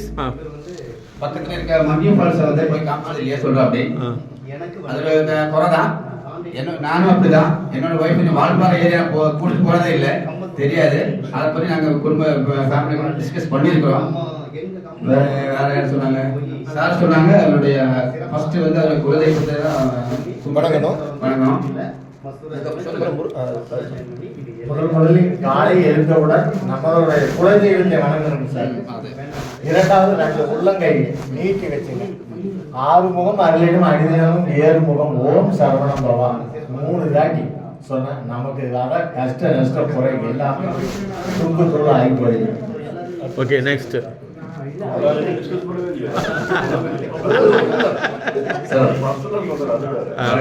குரூப் டிஸ்கஷன் அதான். என் பேர் குணசேகரன், எம்ஜிசி வளைய எஸ்எஸ்ல இது வரைக்கும் வாழ்ந்தது ஒரு அறியாமைன்னே சொல்லலாம். அந்த மாதிரி ஒரு இது வாழ்ந்திருக்கோம். வேற வேற விதமா கோபதாபங்களுக்கு ஆட்படுத்தி அடுத்தவங்களுடைய மனம் புண்படும்படி ஏதோ சில இடங்கள்ல சந்திச்சிருக்கலாம், நடந்திருக்கலாம், எதிர்பாராத விதமாக நடந்திருக்கலாம். பட் அந்த ஒரு சூழ்நிலைகளை எல்லாம் நீ தவிர்த்து நாமளும் மற்றவர்களுக்கு எந்த இடையூறுமின்றி எந்த மனதையும் துன்பப்படுத்தாமல் இனிமேற்கொண்டு வாழும் வாழ்க்கையை மிகவும் மகிழ்ச்சியாகவும் ஆனந்தமாகவும் வாழ நான் கலந்து ஆலோசித்து மற்றவர்கள். Very good, very good sir. Next. வணக்கம். இரண்டாம் முறை சொன்ன நாங்களே ப்ரோக்ராம் பண்ணி கேட்டுக்கொண்டதுக்கு அப்புறம் நாங்களே வாங்கி பண்ணி தனியாக இங்கே வெளியில் போகணும். லோக்கல் தான் போகிறது. பழனி கோயில் மட்டும் 2 பேர் தனியாக போவோம். காலையில் போனோம்னா நைட்டு தான் வருவோம். அங்கேயே போய் அங்கேயே சாப்பிட்டு அதுக்கப்புறம் கடைசி 2 பேர் தான் யாரும் போக மாட்டோம். இனி அடுத்தது இந்த இன்ப சுற்றுலா அந்த மாதிரி இங்கே வெளியில் போகலாம். Very good, very good, very good, good, thank you. அடுத்து சார். சார் எல்லாருக்கும் மாலை வணக்கம். பொள்ளாச்சி டிவிஷன் ஏற்பட்டி செக்ஷன் சுவாமிசுந்தர் ஃபோர்மேன். நான் 6th தான் படிச்சதுங்க. படிச்சுட்டு ஊரில் சுற்றிட்டு இருந்தேன். குண்டே கிள்ளி வேலை எடுத்து எங்கள் பெரியப்பா வாய் வந்துட்டு டேய் நீ ஈபி வேலைக்கு போடா, படிப்பெல்லாம் வேண்டியதில்லை, அன்றைக்கெல்லாம் படிப்பே கிடையாது, கையில் போட்டுட்டு எல்லாமே வேலைக்கு போயிட்டு இருந்தேன், நீ வேலைக்கு போடான்னு சொன்னார். அப்புறம் நான் போய் கான்ட்ராக்டில் போய் ஒரு 13 வருஷம் சார் 82 போய் நெகம்பு டிவிஷனில் வேலை செஞ்சேன். 95 பர்மனெண்ட் ஆச்சுங்க. 95 பாருங்க, நான் படிப்பு இல்லாதனால நம்மளுக்கு பெரிய அதிகாரி ஒருத்தர் சொன்னார், நீ படிப்பில் இந்த வேலையை காப்பாற்றிக்க, நல்ல பேர் எடுத்துக்க, அதிகாரிகளோட பொதுமக்களோட நல்ல பேர் வாங்கிக்க அப்படின்னாங்க. அதே தான் சார், ஸ்மோக்கு ட்ரிங்க்ஸ் எதுவுமே இல்லாமல் எல்லை வரைக்கும் 15 வருஷம் ஸ்மோக்கு ட்ரிங்க்ஸ் டாஸ்மாக் கடையில் தான் நின்றுருப்பேன் 24 மணி நேரம். நான் என்னைய தனி ஊடுன்னு சொல்லுவேன், நான் தொடவே மாட்டேன். அப்படி ஒரு பேர் வாங்கினேன். கருப்பும்பட்டியில் செக்ஷனில் ஒரே செக்ஷனில் 15 வருஷம் இருந்தேன், ஏற்பட்டு வயந்தேன். அப்புறம் பொள்ளாச்சியில் 2010 எல்லை வந்துருங்க. அங்கே மகாலி ஒரு செக்ஷனில் பாருங்க, தலைவரெல்லாம் அவரு கான்ட்ராக்ட், நானும் கான்ட்ராக்ட் எடுத்து செஞ்சவையா நல்லா வேலை செஞ்சு இப்போ 2020 வந்து நீங்கள் ஏற்படி செக்ஷனில் போகிறேன்னு எடுத்துருங்க. அதை பார்த்துட்டு குலதெய்வமாக நினைக்கிறது ஐப்பனம் தானே. நான் 82 போனது 267 டைம் சபரிமலை போயிட்டு வந்துருந்தேன். அந்த லீவு தான் போகணும் நான். ஆனால் இப்போ வரைக்குமே என்னுடைய ஃபேமிலிக்கு உள்பட நம்ம வாரிக்கு வேலை கும்பிடுவேன். 18ஆம் படி தொடும்போது அந்த ஐயப்பனை நினைச்சு எல்லா மட்டும் இந்த வாரி நல்லா இருக்கணும்னு தான் நான் வேண்டிக்கு வந்துட்டு எடுத்துருந்தேன். போன 4 நாளைக்கு முன்னாடி கூட சித்தரைக்கு வந்து போயிட்டு இருந்தேன். அதனால் எல்லாரும் நல்லா இருக்குன்னு எங்கள் பொண்ணுக்கு கூட டாக்டர் பட்ட கற்பக காலேஜில் கொடுத்தாங்க. அதுக்கு கூட நான் வர முடியும் எனக்கு சலோன். ஆனால் நீ பார்த்துக்குமா, அம்மா கூட்டிகிட்டு போயிட்டா, நான் வேலைக்கு தான் போனேன், நான் வேலை தான் முக்கியமாக இருந்து நல்லா பேர் எடுத்து வந்தேன் சார். எல்லாருக்கும் நன்றி. Very good, very good, great. பாருங்க அவருடைய வாழ்க்கை எவ்வளோ சாதனை வாழ்க்கைன்னு சொல்லிட்டேன். ஐயா கொஞ்சம் முன்னாடி முகத்தை காமிங்க வாங்க. எல்லாத்துக்கும் இனிமேல் சந்தோஷமா இருக்க போறீங்க. என் பெயர் கண்ணன். நான் முதல்ல கடைநல்லூரில் ஹெல்ப்பராக வேலை பார்த்தேன். மேரேஜ் பண்ணது வால்பாறை. குழந்தை எனக்கு 2 பெண் குழந்தைகள். என்னுடைய சூழ்நிலைக்கேற்ப நான் முதல்ல கடைநல்லூரில் வேலை பார்த்தேன். உட்காருங்க சார், உங்க முன்னிலைன்னா உட்காந்துக்கலாம், சிரமப்பட வேண்டாம். மனைவிக்காக என் சுதந்திரத்தெல்லாம் விட்டுட்டு இந்த மாறுதல் ஆகி அந்த கிளைமேட்டுக்கு இந்த கிளைமேட்டுக்கு பிடிக்கல என் ஒய்ஃப். அதனால இங்கே மாறி வந்து என் பெண் குழந்தைகளை நல்லா வளர்த்து நல்லா வழிகாட்டியிருக்கேன். Very good, very good, super. பெரிய பொண்ணு வந்து இப்போ நம்ம டிபார்ட்மெண்ட்டில் எக்ஸாம் எடுத்து பாஸ் பண்ணிடுச்சு. ஓ வெரி குட். பாஸ் பண்ணி இப்போ சர்டிஃபிகேட்டுக்கு வெரிஃபிகேஷன் சென்னைக்கு கூப்பிட்றாங்க. Very good, very good, verification ஆசீர்வாதம் பண்ணுங்க. அதெல்லாம் நல்லபடியாக வரும். நம்ம டிபார்ட்மெண்ட் ஆளுக்கு எங்களுக்கு நல்ல உதவி செய்யணும். நிச்சயமா, நிச்சயமா. நாங்கள் பார்க்குறோம், கிரேட். வேலை பார்க்குறோம். இந்த ஒரு நட்பு மனப்பான்மை வேறு எங்கேயுமே வராது. It's a grade one. Thank you. அருமை. இந்த குரூப் எல்லாம் பேசிட்டீங்க. தனிப்பட்ட முறையில் வாய்ப்பு தனியாக, இது குரூப் தனியாக. ஓகே, ஃபர்ஸ்ட் குரூப் உட்காந்துக்கலாம். Thank you sir. செகண்ட் குரூப் வாங்க சார். வாங்க, எல்லாத்துக்கும் மைக் பிடிச்சே தீரணும். இன்னைக்கு மறக்க முடியாத நாள். வணக்கம். குண்டா சர்க்கிள்லேருந்து வரேன். நான் எல்லையா இருக்கேன். எஸ் ஜெகதீஷன் பேர். எனக்கு வந்து எங்கள் அப்பாவோட வாரிசு வேலை ஆனால் அந்த வாரிசு வேலை வர்றதுக்கு முன்னாடி கூலி வேலைக்கு அது போய் தான் கஷ்டப்பட்டு இருந்தேன். ஆனால் அதுக்கப்புறம் இப்படி வந்ததுக்கப்புறம் என் குழந்தை, என் மனைவி, மக்கள் எல்லாரையும் என்ன படிக்க வச்சு அவங்க எல்லாம் ரொம்ப சந்தோஷமாக வச்சுருந்தேன். இவ்வளோ நாள் அவங்களுக்காக நான் வாழ்ந்தேன். இனிமே எனக்காக அவங்க வாழ்ந்ததுக்காகவும் நான் சந்தோஷமாக. Very good. இதுதான் முக்கியம். Very good. Very nice. Good. Very good Jagadeeshan sir. Next. அனைவருக்கும் வணக்கம். என் பேர் கண்ணன் என்கிற மோகன சுந்தரம். பொள்ளாச்சி டிஸ்ட்ரிக்டில் இருக்கேங்க. எஸ்எஸ் பொள்ளாச்சியில். நான் வந்து இதுவரைக்கும் வாழ்ந்த வாழ்க்கைக்கு ரிட்டையர்ட் ஆன அப்புறம் எப்படி வாழ்றது அப்படிங்கிற யோசனை பண்ணி தந்ததுக்கு இப்போ நீ வந்த குரூப்பு, இப்போ இந்த கிளாஸ் எடுத்த வரையே அந்த பின்னால் இருக்கிற பயம் இல்லை. இப்படி இருந்தால் இப்படி போதும் அந்த ஸ்டேஜ். நாளைக்கு பார்த்தா ஒரு சொல்லுவாங்க ரிட்டையர்ட் ஆகிட்டான், அவன் என்ன பண்ணுறான், நம்ம அதையெல்லாம் மறந்துட்டு இப்படித்தான் வாழணுங்கிற ஒரு அட்வைஸை நம்ம எடுத்துட்டோம். அதனால இப்போவே நான் மந்த்லி எங்கள் ஒய்ஃபெல்லாம் கூப்பிட்டு 2 நாள் டூர் போயிட்டு தான் இருக்கேன். மேற்கொண்டு இது அதிகப்படுத்தி நாங்கள் 2 பேரும் சந்தோஷமாக வாழலாம். Very good. இதுதான் சக்ஸஸ். சூப்பர். அதுதான் சந்திரசேகரன். 19 எஸ்எஸ்ல அப்பாட்ட இருக்கேன். எனக்கு வந்து 2 ஒய்ஃபு தான். முதல் ஒய்ஃப் வந்து டிபார்ட்மெண்ட். அது அதில் இருக்கிறதுனால தான் எனக்கு பொண்ணை கொடுத்தாங்க. ஓ, வெரி குட். கவர்மெண்ட் ஆஃபீஸில் எப்படி வேலை கிடைக்க, சம்பளம் வரும், பென்ஷன் வரும் சொல்லி அந்த நம்பிக்கையில் கொடுத்துருக்குறாங்க. வேலையிலே இன்வால்வாக செஞ்சதுனால ஒரு வேலை வந்து வச்சுக்கோங்க, நீங்கள் அங்கே தான் போவீங்க, நம்ம கோயிலுக்கு போகணும் சொல்லி வீட்டில் ரெடியாக இருப்பாங்க. அந்த டைமில் ஏதோ ஒரு வேலை வரும், சரி வந்து செட்டு போகணும் அப்படின்னு போயிடுவோம். நமக்கு வேலை முக்கியமானதுனால தான் நமக்கு இவ்வளவு சமுதாயத்தில் மதிப்பும் மரியாதையும் கிடைச்சிருக்குன்னா அந்த டிபார்ட்மெண்ட் மூலிமா தான். நம்ம தனிப்பட்ட முறையில் யாருக்கும் கிடையாது. Very good. Very good. Thank you. Next. வணக்கம். சிறப்பு நிலை முகவர் கந்தசாமி, திருப்பூர் பிரித்வே காலனி செக்ஷன். நம்ம வீட்டுக்கு பார்க்கணும்னு நினச்சிருந்தோம்னா வேலையில் சரியாக இருந்திருக்க மாட்டோம். வேலையை பார்க்கணும்னு நினச்சிருந்தோம்னா குடும்பத்தை கவனிச்சிருக்க மாட்டோம். இனிமேலாவது குடும்பத்தை கவனித்து நல்ல விதமாக இருக்கணும், எல்லாருக்கும் முன்னுதாரணமாக இருக்கணும். அவங்க எதிர்பார்க்குற நிலைமையில அவங்க என்ன எதிர்பார்க்குறாங்களோ அதுக்கு தகுந்த மாதிரி பேசிட்டு போகிறது நல்லாயிருக்கும். விடுவாங்க. குட். Very good. அனைவரும் வணக்கம். என் பேர் ராஜன், காலப்பள்ளி சிறுபடி முகவர். இது வரைக்கும் ஃபேமிலியோட தான் டூர் போயிட்டு வந்திருக்கோம். இனிமேல் பெற்றானதுக்கப்புறம் நானும் என் மனைவி 2 பேரும் தனியாக போகலாம், ஆன்மீக சுற்றுலா போகலாம். Very good. Very good. Good. வணக்கம். என் பேர் செல்வநாயகம், தமிழ் தேசிய இயக்கத்தை தோற்றுவித்தவர். அவருடைய பேரில் ஞாபகமாக எனக்கு செல்வநாயகம் என்று என் தகப்பனார் சொல்லினார். என் தகப்பனார் ஒரு தமிழ் பற்றாளர், அதனால் அவருடைய ஞாபகமாக எனக்கு செல்வநாயகம் என்ற பெயரை சொல்லினார். என் குடும்பத்தில் மொத்தம் 11 பேர். நான் தான் கடைசி பிள்ளை. ஆனால் என்னுடைய அண்ணனுக்கும் எனக்கும் 24 வயது வித்தியாசம் இல்லை. எனக்கு தமிழ்நாடு மின்சார வாரியத்தில் வேலை வாய்ப்பு கிடைத்ததை அறிந்து என் அண்ணன் வந்து எனக்கு தகப்பன் தான். அவர் சொன்ன ஒரே பதில், நீ மின்சார வாரியத்தில் பணியேற்கிறாய், ஆனால் நீ அந்த சீட்டில் உண்மையாக இரு, அது நீ தான் முதலாளி என்பதை உணர்ந்து வேலை செய்ய அப்படின்னார். எங்கள் அண்ணன் வந்து ஃபாரஸ்ட் டிபார்ட்மெண்ட் வேலை இருக்காரு. ஃபாரஸ்ட் டிபார்ட்மெண்ட்னா எந்த அளவுக்கு நிகழ்வுகள் நடக்கணுன்னு எல்லாத்துக்கும் தெரியும். அந்த சூழ்நிலையிலும் எங்கள் அண்ணன் கரைப்படாத கரமாக இருந்து எங்களை பணி நடத்தினார். அதனால தான் நான் தெளிவாகவும் சிந்தனையோடு எதையும் எதிர்த்து கேள்வி கேட்கக்கூடிய தைரியத்தை எங்கள் அண்ணன் அன்னைக்கு பணியேற்று செய்யும்போது சொன்ன ஒரே வார்த்தை, நீ அந்த சீட்டுமே. அதுதான் நம் வாழ்க்கைக்கும் வசந்தத்துக்கும் மகிழ்ச்சியாக இருக்குன்னு சொன்னார். அதை நான் கடைப்பிடிச்சேன். அதனால தான் எதையும் எந்த சூழ்நிலையிலும் விட்டு கொடுக்காமல் என் கேள்விகளை கேட்பதும் ஏன் எதற்கு என்ற ஒரு பக்குவத்தை நான் வளர்த்து கொண்டேன். தேன் தமிழும் சுவையாய் நான் கலந்திருக்கிறேன் என்ற உணர்வோடும் மகிழ்ச்சியோடு இந்த நாள் எனக்கு அமைந்ததில் மகிழ்ச்சி. கடந்த காலங்கள் நான் விட்டு சென்ற புதிய பாதையை நோக்கி எழுத்து சிந்தனையும் பேச்சு சிந்தனையும் வளர்த்து கொள்ள இனி வரும் காலங்கள் மகிழ்ச்சியாக இருக்கும் என்று நம்புகிறேன்.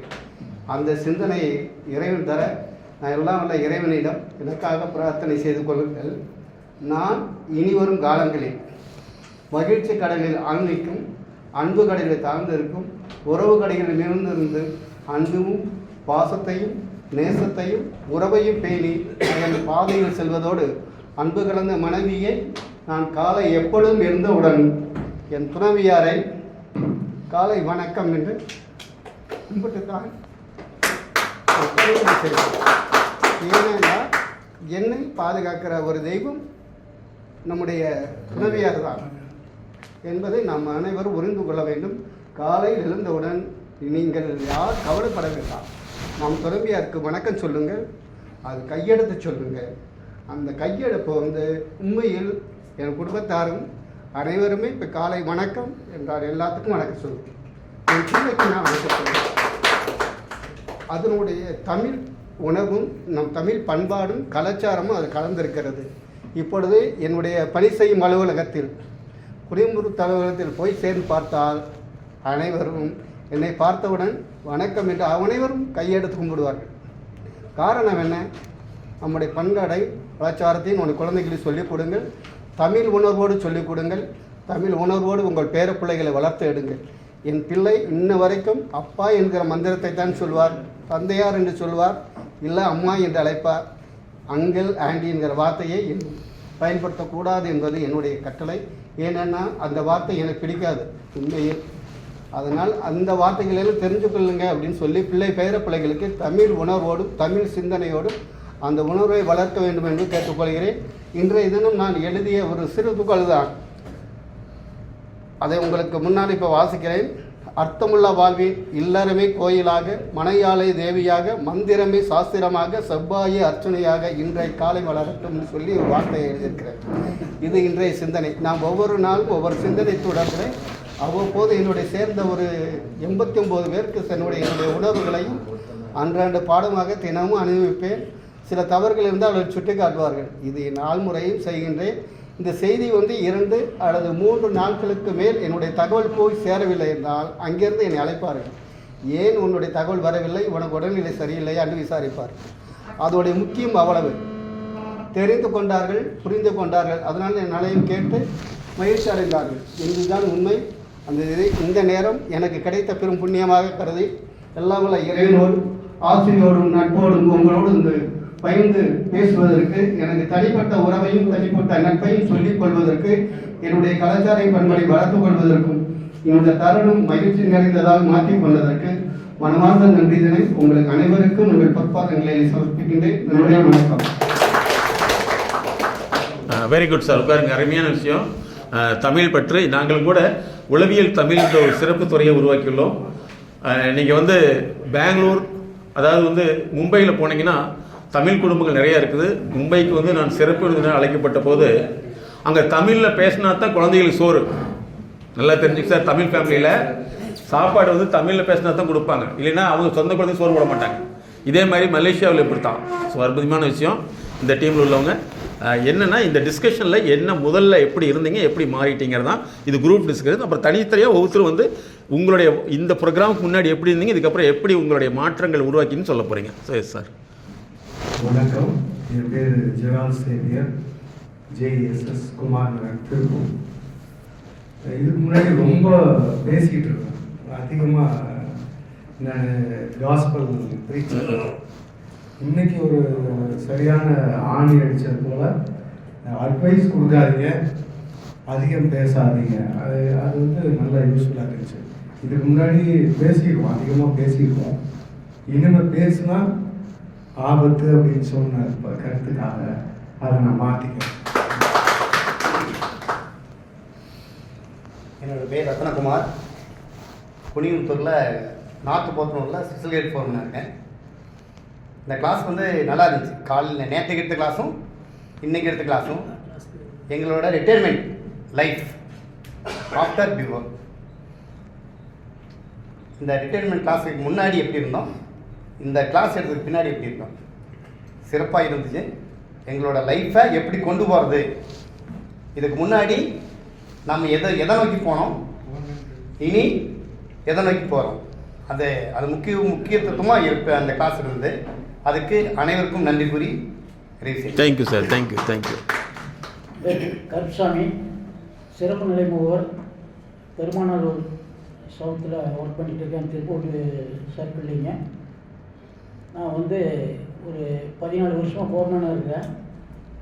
நான் இவ்வளோ நாள் வந்து காலையில் இது இவ்வளோ நாள் வீட்டில் அலுவலகம், பணியாளர்கள், நம்ம ஆஃபீஸ் வேலை, இந்த இதுவே பார்த்து இது பண்ணியாச்சு லைஃப்பில்.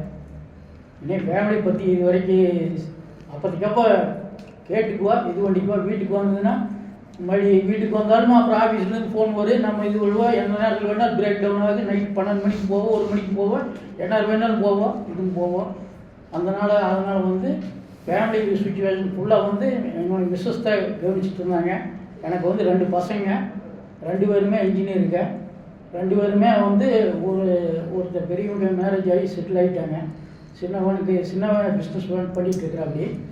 இன்றைக்கி வந்து ரிட்டையர்மெண்ட், ஆஃப்டர் ரிட்டையர்மெண்ட்டுங்கிற போது அதுலேனாலும் ஃபேமிலியோட டைமை ஒதுக்கணும்னு சொல்லிட்டு இது பண்ணிகிட்டு இருக்கிறேன்.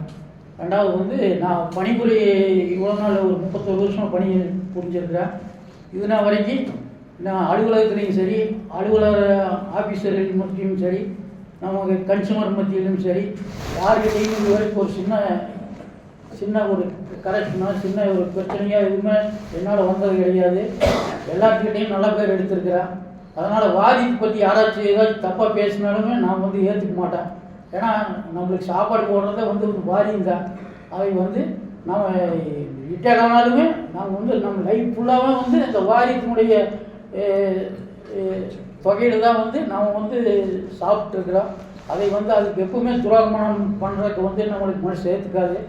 ஆகவே வந்து ஆஃப்டர் ரிட்டையர்மெண்ட்டுங்கிற போது ரிட்டையர்மெண்ட் காலத்துலேயுமே நம்ம ஃபேமிலியோடைய சந்தோஷமாக குடும்பம் நடத்துவோம். இந்த 2 நாள் கிளாஸ் வந்து நமக்கு சிறப்பாக அமைஞ்சது. எல்லா ஃபோன் கால் வந்து எந்த ஃபோன் காலுமே அட்டன் பண்ணல.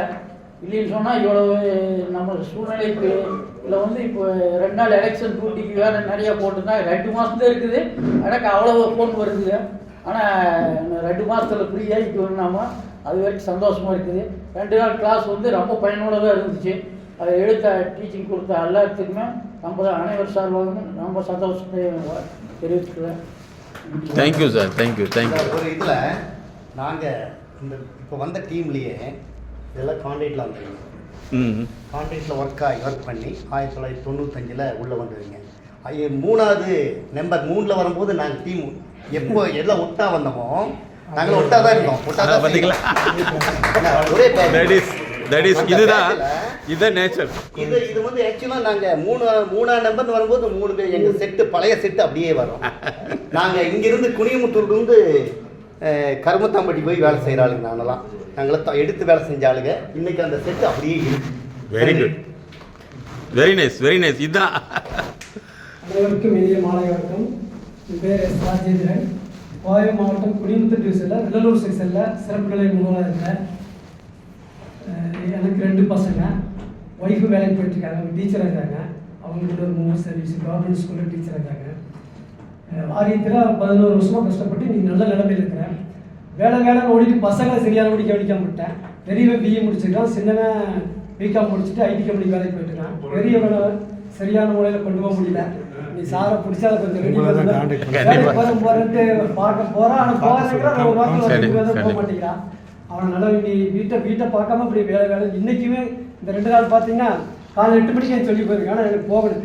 ட்ரைனிங் போகிறது அவங்களும் ட்ரைனிங் அப்போ போவாங்க. அவங்க ஸ்கூல் வருஷத்தில் பார்த்தீங்கன்னா அவங்களுக்கு 20 ட்ரைனிங் 20 ட்ரைனிங்.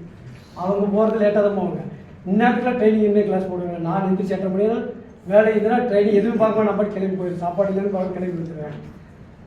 நேரம் மெதுவாக போடவில்லை இல்லை, நான் நேரத்தில் போய் கட்டணம் ஆகணும் அப்படின்னு நீ காலையில் 8 மணிக்கெல்லாம் இங்கே வந்துட்டேங்க ட்ரைனிங் போட்டுட்டு.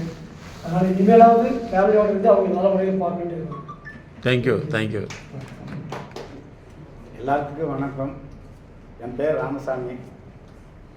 1985 கான்ட்ராக்ட் லேபரில் சேர்ந்து 2005 பர்மனெண்ட் ஆச்சு. அப்போ 2500 வரை சம்பளம். அதை வச்சு எப்படி குழந்தைகள் வளர்த்தியாச்சு. இன்றைய வரைக்கும் ஒரு 2 பொண்ணு ஒரு பையன் எல்லாத்தையும் கல்யாணம் பண்ணி கொடுத்து ரொம்ப கஷ்டத்துலேருந்து எல்லாத்தையும் முடிச்சாச்சு. இன்றைய நாள் புனிதமான நாளில் நம்ம நண்பர்களோட வந்து இது பழகி பேசி அறிமுகமானதுக்கு நானே கோடான கோடி நன்றிகள் எனக்கு கிடைச்சிது. அந்த நன்றி வாய்ப்புகளை நீங்கள் கொடுத்ததாக நான் கருதுகிறேன். எனக்கு தெரியாததும் எதுவுமே தெரியாது. இந்த 2 நாள் கொடுத்த பயிற்சியில் எனக்கு தெரியாததில் கொஞ்சம் உணர்த்தி ஆசிரியர்கள் 4 பேர் நல்லபடியாக இதை பயன்படுத்தி எங்களுக்கு சொல்லிக் கொடுத்ததுக்கு கோடான கோடி நன்றிகள் நான் தெரிவித்து. சரி, பரவாயில்ல, உட்காருங்க சார். நன்றி. இப்போ முக்கியமான விஷயம் என்னென்னா, மறுபடியும் உங்ககிட்ட பேசுவோம். இப்போ சார் சொன்னார், உங்களுடைய குழந்தைகளை வந்து இப்போ வேலைக்கு போக மாட்டேங்கிறாங்க, படிக்க மாட்டேங்கிறாங்கன்னா நீங்கள் வந்து இந்த கவுன்சிலிங்கிற வார்த்தையை சொல்லாதீங்க. அது பழைய காலத்து விஷயம். நாங்கள் என்ன செய்கிறோம்னா, சார் உங்களுக்கு சொல்கிறேன், நாங்கள் கார்ப்பரேட் ஃபிட்னஸ் ஃபோரம்னு வச்சுருக்கோம். ஒரு பெரு நிறுவனத்துக்கு வேலைக்கு இப்போ கார்ப்பரேட்னா பெரு நிறுவனம்னு அர்த்தம். ஆனால் நமக்கு என்ன சொல்லி கொடுத்துட்டாங்க, தப்புன்னு நினச்சிக்கோங்க. ஆக்சுவலாக வந்து நீங்கள் 10th இந்த பாடம் இருக்குது. என்ன பாடம்னா, அதாவது 3 விஷயங்கள் வந்து உலகத்துக்காகாது. அதாவது விவசாயிங்கிற வந்து ஒரு கார்ப்பரேட்னு தெரியுமா, தன்னுடைய சொந்த நிலத்தில் பிறருக்கு உழைக்க ஏற்பாடு பண்ணி கொடுத்து பேர் கார்ப்பரேட்னா கூட்டு நிறுவனம்னு அர்த்தம். ஆனால் நமக்கு என்ன சொல்லிட்டாங்க, கொள்ளையடிக்க நிறுவனம் சொல்லிட்டாங்க. ஆனால் உண்மை என்னென்னா, குளோபலைசேஷன் சொல்லக்கூடியதான் கொள்ளையடிக்கிறது. குளோபலைசேஷன் அப்படின்னா உன் பொருள் என்னோடதுன்னு சொல்கிறோம். சரியா? இது 10th பாடம். அதுக்கடுத்து வந்து காலனைசேஷன் ஒன்று இருக்குது. இது 10th சப்ஜெக்டில் பாடமாக இருக்குது. காலனைசேஷன்னா இன்னொரு மக்களை கொண்டு வந்து இங்கே உட்கார வச்சு இதுதான் இவங்களுதுன்னு சொல்லிடுறது. இம்பீரியலிசம்னா நீ செய்ய, நான் சொல்கிறத கேளுங்கிறது. இதுதான் ஃபார்முலா. இது 10th பாடம். ஓகே. அப்போ பெருநிறுவனம் அப்படிங்கிறது, பெருநிறுவனத்துக்கு போகிறதுக்கு வந்து ஏன் இன்றைக்கி வேலைக்கு போக மாட்டேங்கிறாங்கிறதுக்கு பார்த்தோம்னா, அவங்களுக்கு நிறையா அந்த பெருநிறுவனம் சார்ந்த தொடர்பு படிச்சிருப்பாங்க. நான் சொல்கிறது வந்து எம்பிபிஎஸ் படிச்சுட்டு இன்றைக்கி வேலைக்கு போகாதவங்க நாங்கள் பார்த்துட்ருக்கோம் சார். எங்கள் கன்சல்ட்டிங்கில் இருக்காங்க, எம்பிபிஎஸ் முடிச்சுட்டு வேலைக்கு போக மாட்டேங்கிறாங்க. முடிச்சு 10 வருஷம் ஆச்சு, வேலைக்கு போக மாட்டேங்கிறாங்க. வேலைக்கு போக மாட்டேங்கிறாங்கன்னு தெரிஞ்சு எங்களை கண்டுபிடிக்கிறதுக்கே 10 வருஷம் ஆச்சு. அதுக்கப்புறம் எங்கேயோ சொல்லிட்டு நாங்கள் என்ன செய்கிறோம்னா, ஒரு நிறுவனத்துக்கு போகிறோம்னா முதல்ல வந்து அவங்களுடைய 15 வகையான கேரக்டர் இருக்குது. ஒன்று கான்வர்சேஷன், இங்கிலீஷில் பேச முடியுதான்னு பார்க்குறோம். இங்கிலீஷ் பேசுகிறவங்களா பிபிசி இங்கிலீஷ் ஸ்பீக்கிங்னு வச்சுருக்கோம். அவங்கள 3 மாதத்தில் பேச வச்சிடணும். சரியா? அதற்கடுத்து அவங்களுடைய இடைத்தொடர்புகள், அதுக்கடுத்து புதிய ஆளுகளை சந்தித்து பழகக்கூடிய விஷயங்கள். இந்த மாதிரி வந்து அதாவது பெருநிறுவன திறன்கள்னு சொல்லி ஒரு 15 வகையான திறன்கள் இருக்குது. அது எந்த திறன் முதன்மை இருக்குதோ அதை அவங்களுக்கு 3 மாதம் ப்ராக்டிஸ் கொடுக்குறோம். இங்கிலீஷே பேச முடியல, இன்றைக்கி வந்து இங்கிலீஷ் மீடியத்தில் படித்தவங்க இங்கிலீஷில் பேசுவான்னு சொல்லவே சொல்லாதீங்க, தெரியாது எல்லாத்துக்கும். அப்போ அந்த பிபிசி ஸ்பீக்கிங் இங்கிலீஷ்னு வச்சுருக்கோம். அப்போ அவங்களுக்கு பேச வைக்கிறதுக்கு ஒவ்வொரு நாளுமே நாங்கள் அதாவது லேர்னிங் கொடுக்குறோம். அதே மாதிரி படிக்கிறதுன்னு பார்த்தீங்கன்னா, இன்றைக்கி வந்து சார் உங்களுக்கு ஜெனட்டிக்கலி மாடிஃபைடு ஃபுட்டு கேள்விப்பட்டிருக்கீங்களா? அதாவது மரபணு மாற்றப்பட்ட உணவு கேள்விப்பட்டிருக்கீங்களா? கேள்விப்பட்டிருக்கீங்களா? இன்னைக்கு குழந்தைகள் வந்து சரி கரெக்ட், விதை இல்லாத, அதுவே வந்து குழந்தைகள் அறிவில்லாத குழந்தைகளை உருவாக்கிட்டு இருக்காங்க. தெரியுமா உங்களுக்கு? எப்படி தெரியுமா? எந்த குழந்தையும் வந்து நீங்கள் எம்பிபிஎஸ் படித்தாலும் சரி டியூஷன் போகாமல் பாஸ் பண்ண முடியாது. கரெக்டா? கரெக்டா? இதுதான் நாங்கள் கண்டுபிடிச்ச 25 வருஷத்துக்கு முன்னாடியே. அதாவது ஜெனட்டிக்கலி மாடிஃபைடு சைல்டு. அந்த குழந்தை என்ன பண்ணிட்டதுன்னா, நீ டியூஷன் போனால் தான் படிக்க முடியும், கோச்சிங் போனால் தான் படிக்க முடியும்னு சொல்லிட்டு, ஏன் சார் சிஏ படிக்கிறங்கிறா டியூஷன் போகிறான், எம்பிபிஎஸ் படிக்கணும் ஆனால் என்ட்ரன்ஸ்க்கு வந்து டியூஷன் 3 வருஷம் படித்தா தான் படிக்க முடியும். இது என்னது? அப்போ எம்பிபிஎஸ் எப்படி படிக்க முடியும்? என்ட்ரன்ஸ்க்கே 3 வருஷம் போய் படிக்கிறவன் எம்பிபிஎஸ் படிக்க முடியுமா? முடியாது. அப்போ இந்த இடத்துல நடக்குதுங்களா? அப்போ அங்கே போய் என்ன படிக்கிறாங்க? நிறைய பேர் பாஸ் பண்ணுறதில்ல, வெளியே தெரியாது. அதே மாதிரி வெளிநாட்டில் போய் படிக்கிறான்னு சொல்கிறீங்களவா, வெளிநாட்டில் படிக்கிறவங்க இந்த நாட்டில் ஃபிட்டாக முடிய மாட்டேங்குது, இந்த நாட்டில் எக்ஸாம் எழுதி பாஸ் பண்ண முடிய மாட்டேங்குது. அப்போ தான் நாங்கள் கண்டுபிடிச்சோம், ஒரு மாணவனுக்கு படிக்கிறதுல என்ன பிரச்சனை அப்படிங்கிறத லேர்னிங் தனி. லேர்னிங்கில் என்னென்னு இருக்குன்னா ரீடிங், அதாவது கற்றல்ங்கிறது என்னென்னா நல்லா தெரிஞ்சுங்க சார், மனப்பாடம் பண்ணுறது அல்ல. லேர்னிங் அப்படின்னா கற்றலில் வந்து ஒன்று வந்து reading, writing, comprehension, understanding. So நிறைய காம்பனண்ட் இருக்குது. அந்த காம்பனண்ட் ஒன்று ஒன்றா வேலை செய்தான்னு பார்த்து அவங்கள டெவலப் பண்ணுறோம். நாங்கள் வந்து கவுன்சிலிங்கோ அட்வைஸோ பண்ணுறது கிடையாது. அதே மாதிரி திருமணம்னா திருமணத்துக்கு வந்து அந்த ஒரு பொண்ணுக்கு என்ன தேவை, பையனுக்கு என்ன தேவை, பையனுக்கு என்ன தேவை, எப்படி அவங்ககிட்ட புரிஞ்சுக்கணும், எப்படி பேசணும். அந்த பொண்ணு வந்து எல்லாம் நம்ம வீட்டில் இருக்கிற பொண்ணு வந்து நம்ம சொன்னால் கேட்டுக்குவோம். ஆனால் அடுத்த வீட்டுக்கு போச்சுன்னா அந்த பொண்ணு அடுத்தவங்க சொன்னதை கேட்டு தான் தீரணும். அப்போ அந்த பொண்ணுனால ஏற்றுக்க முடியாது. அவங்க போன என்ன செய்வாங்க, உனக்கு கொடுங்கூடி இது கூட தெரியாது இல்லைப்பாங்க. அப்போ இந்த மாதிரி ஒவ்வொரு டிபார்ட்மெண்ட்டை கண்டுபிடிச்சி 320 வகையான கன்சல்டிங்கை நாங்கள் டெவலப் பண்ணியிருக்கோம். அதே மாதிரி நாங்கள் ஒரு ஃபார்முலா வச்சுருக்கோம். நாங்கள் எந்த நிறுவனத்தை சார்ந்தவர்கள் எங்களுடைய கன்சல்டிங் வந்தாலும் அவங்களுக்கு கன்செஷன் தான் நாங்கள் கொடுப்போம், மற்றவங்களுக்கு தான் வேறு. இது ஒரு ஃபார்முலா வச்சுருக்கோம். அதனால் நீங்கள் வந்து சார் சொன்ன மாதிரி உங்களுடைய குழந்தைங்கன்னா கவுன்சிலிங் சொல்லவே சொல்லாதீங்க.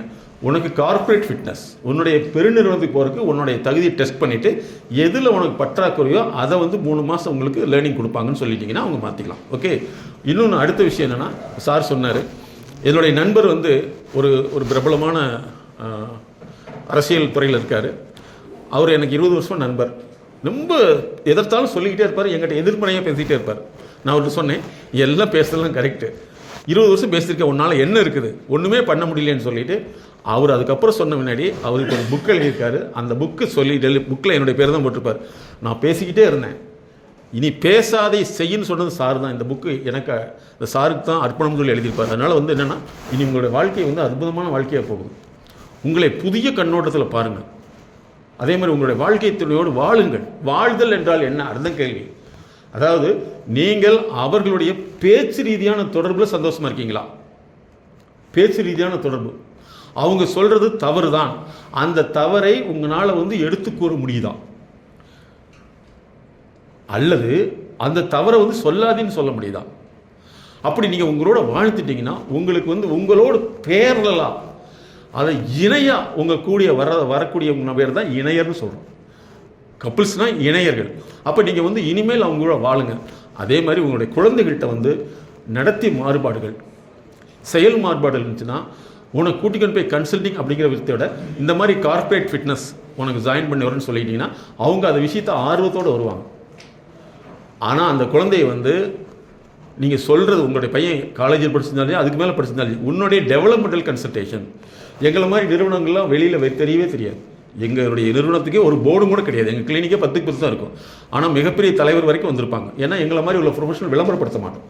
அதனால் அப்படி நீங்கள் உங்களை நினச்சிக்கிட்டு வந்துட்டிங்கன்னா நிச்சயமாக சாதனை மனிதர்களாக மாற முடியும். அதே மாதிரி உங்களுக்கு வந்து அதிகமாக வந்து தூக்கமின்மை, மன அழுத்தம், வாழ்க்கை அழுத்தம் இதெல்லாம் ஏற்படுதுன்னா அது காரணம் வாழ்க்கை சிக்கல் தான். அதை சரி பண்ணிட்டீங்கன்னா உங்களுக்கு நோயற்ற வாழ்க்கை தான். அதனால் இனிமேல் வந்து புதிய உலகத்தை நீங்கள் போய் பாருங்கள். முக்கியமான வேண்டுகோள், நீங்கள் தேவையில்லாத சமூக வலைத்தளங்களில் வந்து வீடியோக்களை பார்க்குறது, டிவி பார்க்குறது தவிர்த்துட்டிங்கன்னா அது உங்கள் குழந்தைகளுக்கு நல்லது. எப்படின்னா, நீங்கள் பார்க்குறது எல்லாமே உங்கள் ஃபேமிலி டேட்டாவை ஸ்டோரேஜ் ஆகும். சரிங்களா? நீங்கள் பார்க்குறது எல்லாமே உங்களோட பேர் போட்டு கரெக்டாக டேக் பண்ணால் நீங்கள் என்னென்ன பார்த்துருக்கீங்கன்னு சொல்லி உங்களுடைய லைஃப்பை வந்து அப்படியே ஒரு ஸ்டோரி எழுதி கொடுத்துரும். ஸோ அதனால் வந்து நீங்கள் பார்க்குறது வந்து இந்த பேச்சாளர்களுடைய பேச்செல்லாம் பார்க்காதீங்க. வாழ்க்கையை பற்றி ரியல் ப்ரொஃபஷனலாக இருக்கிறவங்களுடைய பேச்சை மட்டும் உங்களுக்கு தேவைப்பட்டால் மட்டும் கேளுங்க. இல்லையா அதை விட பெஸ்ட்டு படிங்க. ஏதாவது புக்கு வாங்கிங்க.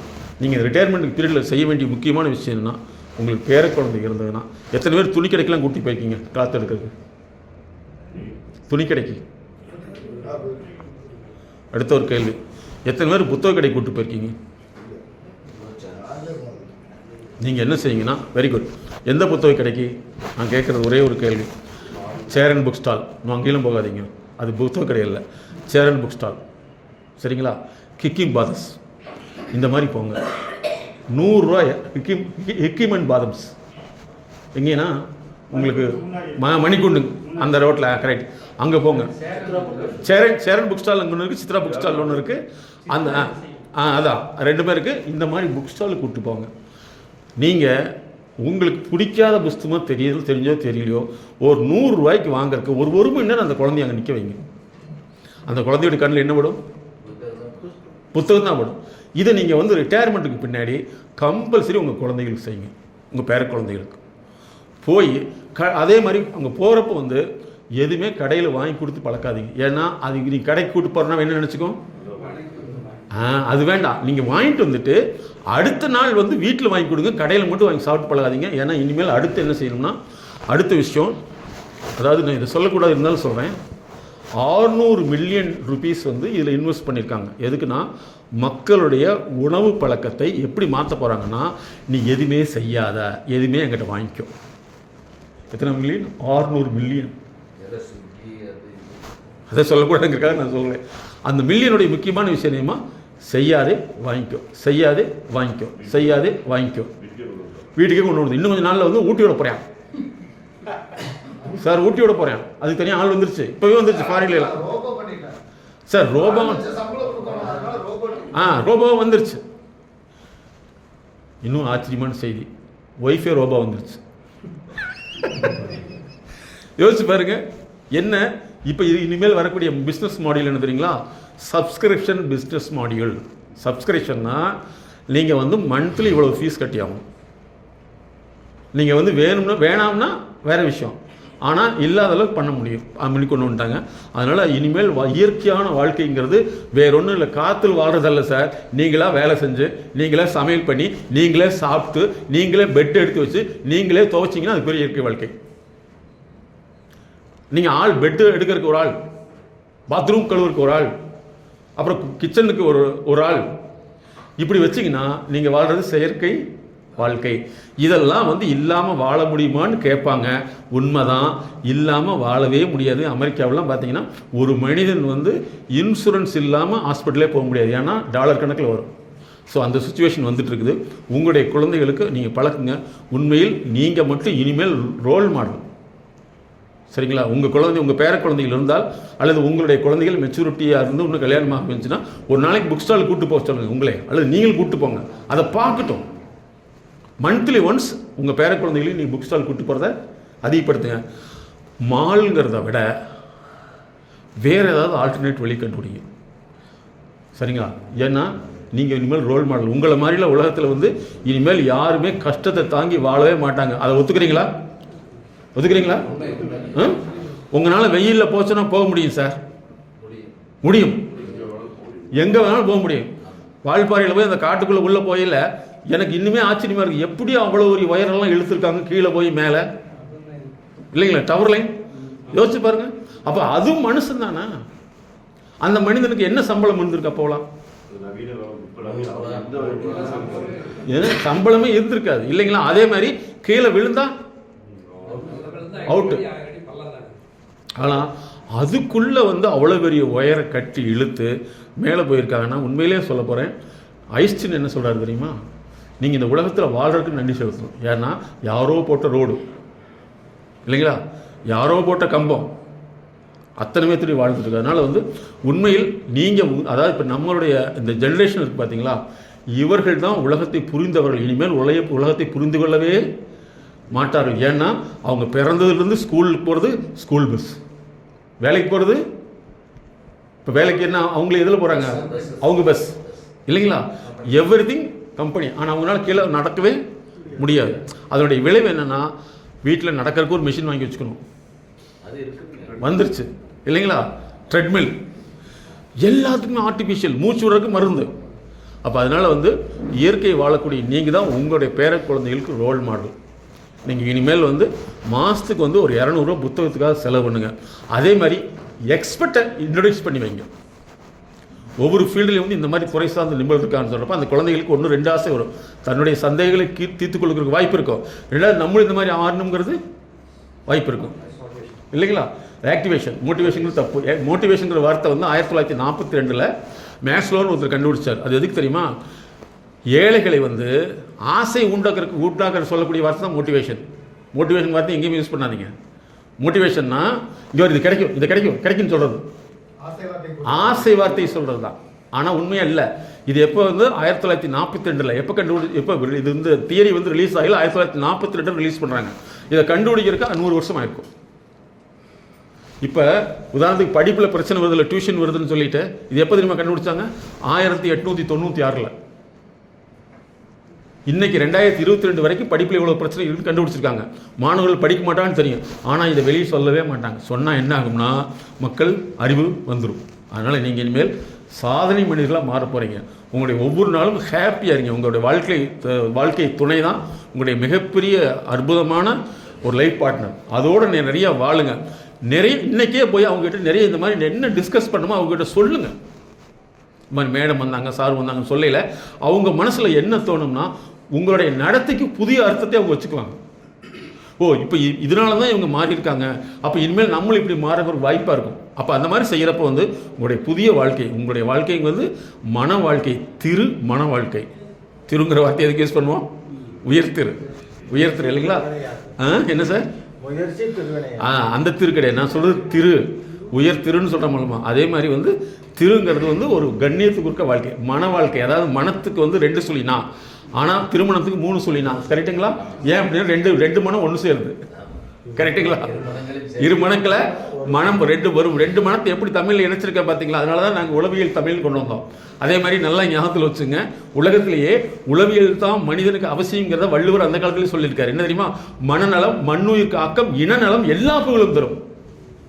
புரிஞ்சுங்க? மனநலம், மண்ணுயிர்க்கு ஆக்கம், இனநலம், எல்லா புகழும் தரும். உங்களுடைய மனசு நல்லா நல்லான ஆரோக்கியமாக செயல்பட்டதுன்னா அடுத்து வந்து நீங்கள் இந்த உலகத்திலே புகழ்பெற்ற மனிதராக மாற முடியும்.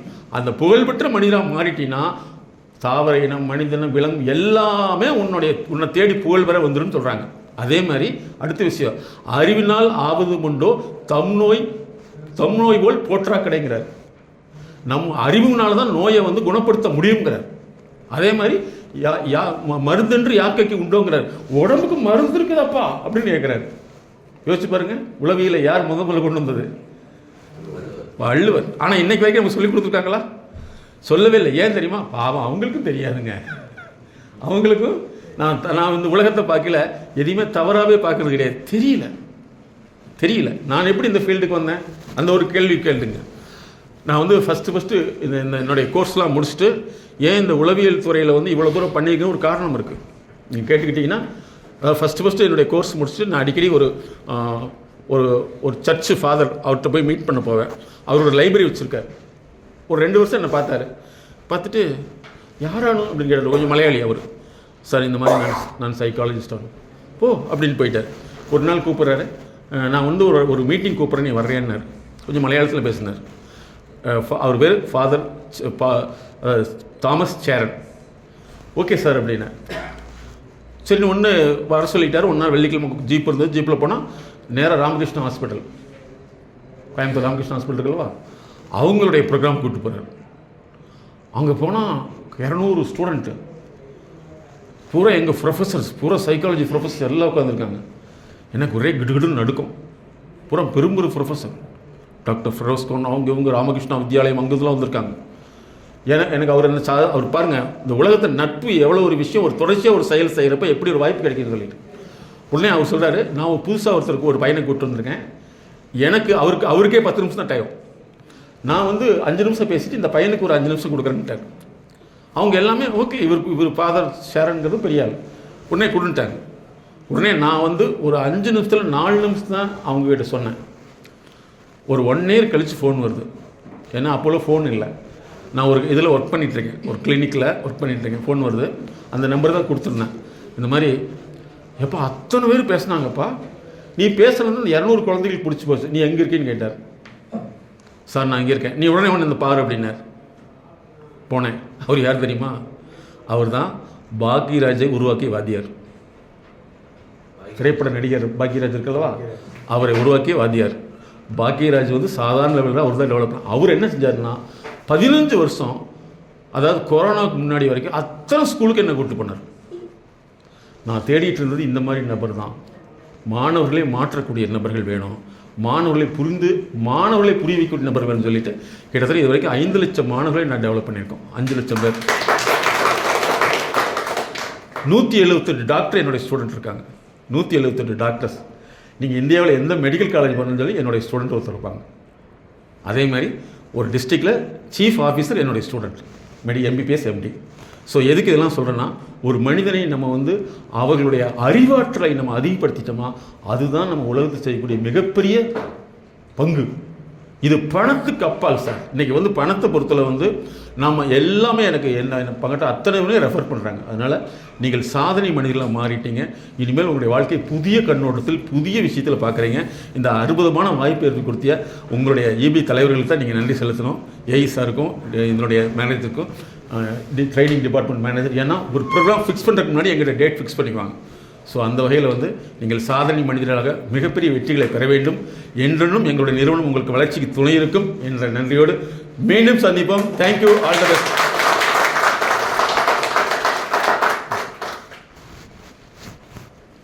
வாங்க சார்.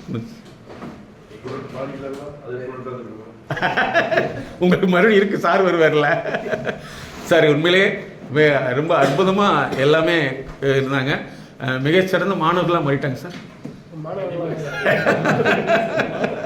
மாணவர்களாக மாறிட்டாங்க. வீட்டில் போனோடனே உடனே ஹாய் டார்லிங் அப்படின்னு போகிறாங்க. What is this? இல்லை சார், ஆமாம், இத்தனை நாள் ஏன் சொல்லலை, இன்னைக்கு தானே சொன்னேன், ஏன் இல்லை. ஏன்னா உலகத்தில் மிகப்பெரிய மகிழ்ச்சியே தான் சார். மனம் வந்து தெளிவு வருதுங்கிறது மனம் வந்து புரிய வைக்கிறது தான். ஸோ அந்த வகையில் வந்து நீங்கள் தேங்க்ஸ் சொல்ல வேண்டியது சாருக்கும் நம்ம ட்ரைனிங் மேனேஜர் சார் தான். அவர் தான் ஃபஸ்ட்டு ப்ரோக்ராம் புக்ஸ் பண்ணணும், எங்களுக்கு உடனே புக் பண்ணிவிட்டு உடனே கூப்பிட்டு அடுத்த நாள் சார் ஓகே தான்ன்றார். ஓகே சார்னு சொல்ல ஓகே அப்படின்றவார். அந்தளவுக்கு நண்பு sir. Thank you sir, all the best.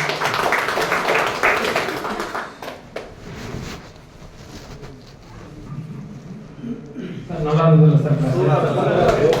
பாத்தீங்களா ஃபீட்பேக் கூட வாட்ஸ்அப் நல்லா பிரைட்னஸ் வந்துருச்சு முகத்தில். நல்ல ஒரு தெளிவு, நல்ல ஒரு சிரிச்ச முகமா மாறிட்டீங்க. அவர் நம்மளை எங்க ஆக்கிடுவாரு, எப்படி இருக்கணும், வீட்டில் நம்ம என்னென்னலாம் தவறு செஞ்சிருக்கோம், இது எப்படி நடந்துக்கணும், குடும்பத்தில் சொசைட்டியில் நம்ம ஹெல்த் இந்த மாதிரி பார்த்துக்கணும், மகிழ்ச்சியா இருக்கிறது என்ன விஷயங்கிற ஒரு சீக்ரெட், அவர்கிட்ட இருக்கிற ஒரு சீக்ரெட்டை வந்து நம்ம கிட்ட அழகா மேடமும் சரி சாரும் சரி சிறப்பாக நம்மளுக்கு வந்து சொல்லியிருப்பாங்க. கண்டிப்பாக இந்த விஷயம் வந்து கேட்கறதுக்கு நல்லா இருந்தது, சிரிச்சோம், மகிழ்ச்சியா இருந்தது, கைதட்டணும். அது இல்லாமல் இது ஆள் மனசுல பதிய வச்சு நம்ம வாழ்க்கையாகவே சார் சொன்ன விஷயங்களை நம்மளாவே நடைமுறையில் அதை நடைமுறைப்படுத்தி நம்ம வாழ்க்கையாகவே மாறிடணும். இந்த மகிழ்ச்சியான தருணங்கள் எல்லாத்துக்கிட்ட அன்பா இருக்கக்கூடிய விஷயங்கள், இந்த விஷயங்கள்லாம் ரொம்ப சந்தோஷமான விஷயம். சார் வந்து ஆல்ரெடி நல்ல பெரிய ஃபேமஸ் பர்சன் இருந்தாலும் அவர் வந்து இன்னும் பெரிய சாதனைகள் எல்லாம் படைச்சு உலக புகழ் தரணும் அப்படின்னு சொல்லி நம்மளோட வாழ்த்துக்களையும் நன்றி.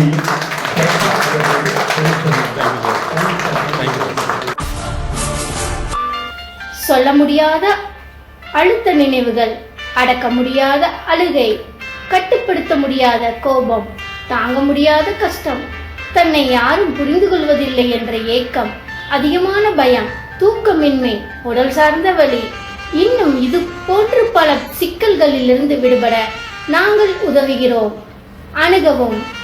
உளவியல் முதல் உதவிக்கு MSK just call 93 602 53 930. MSK life clinic foundation.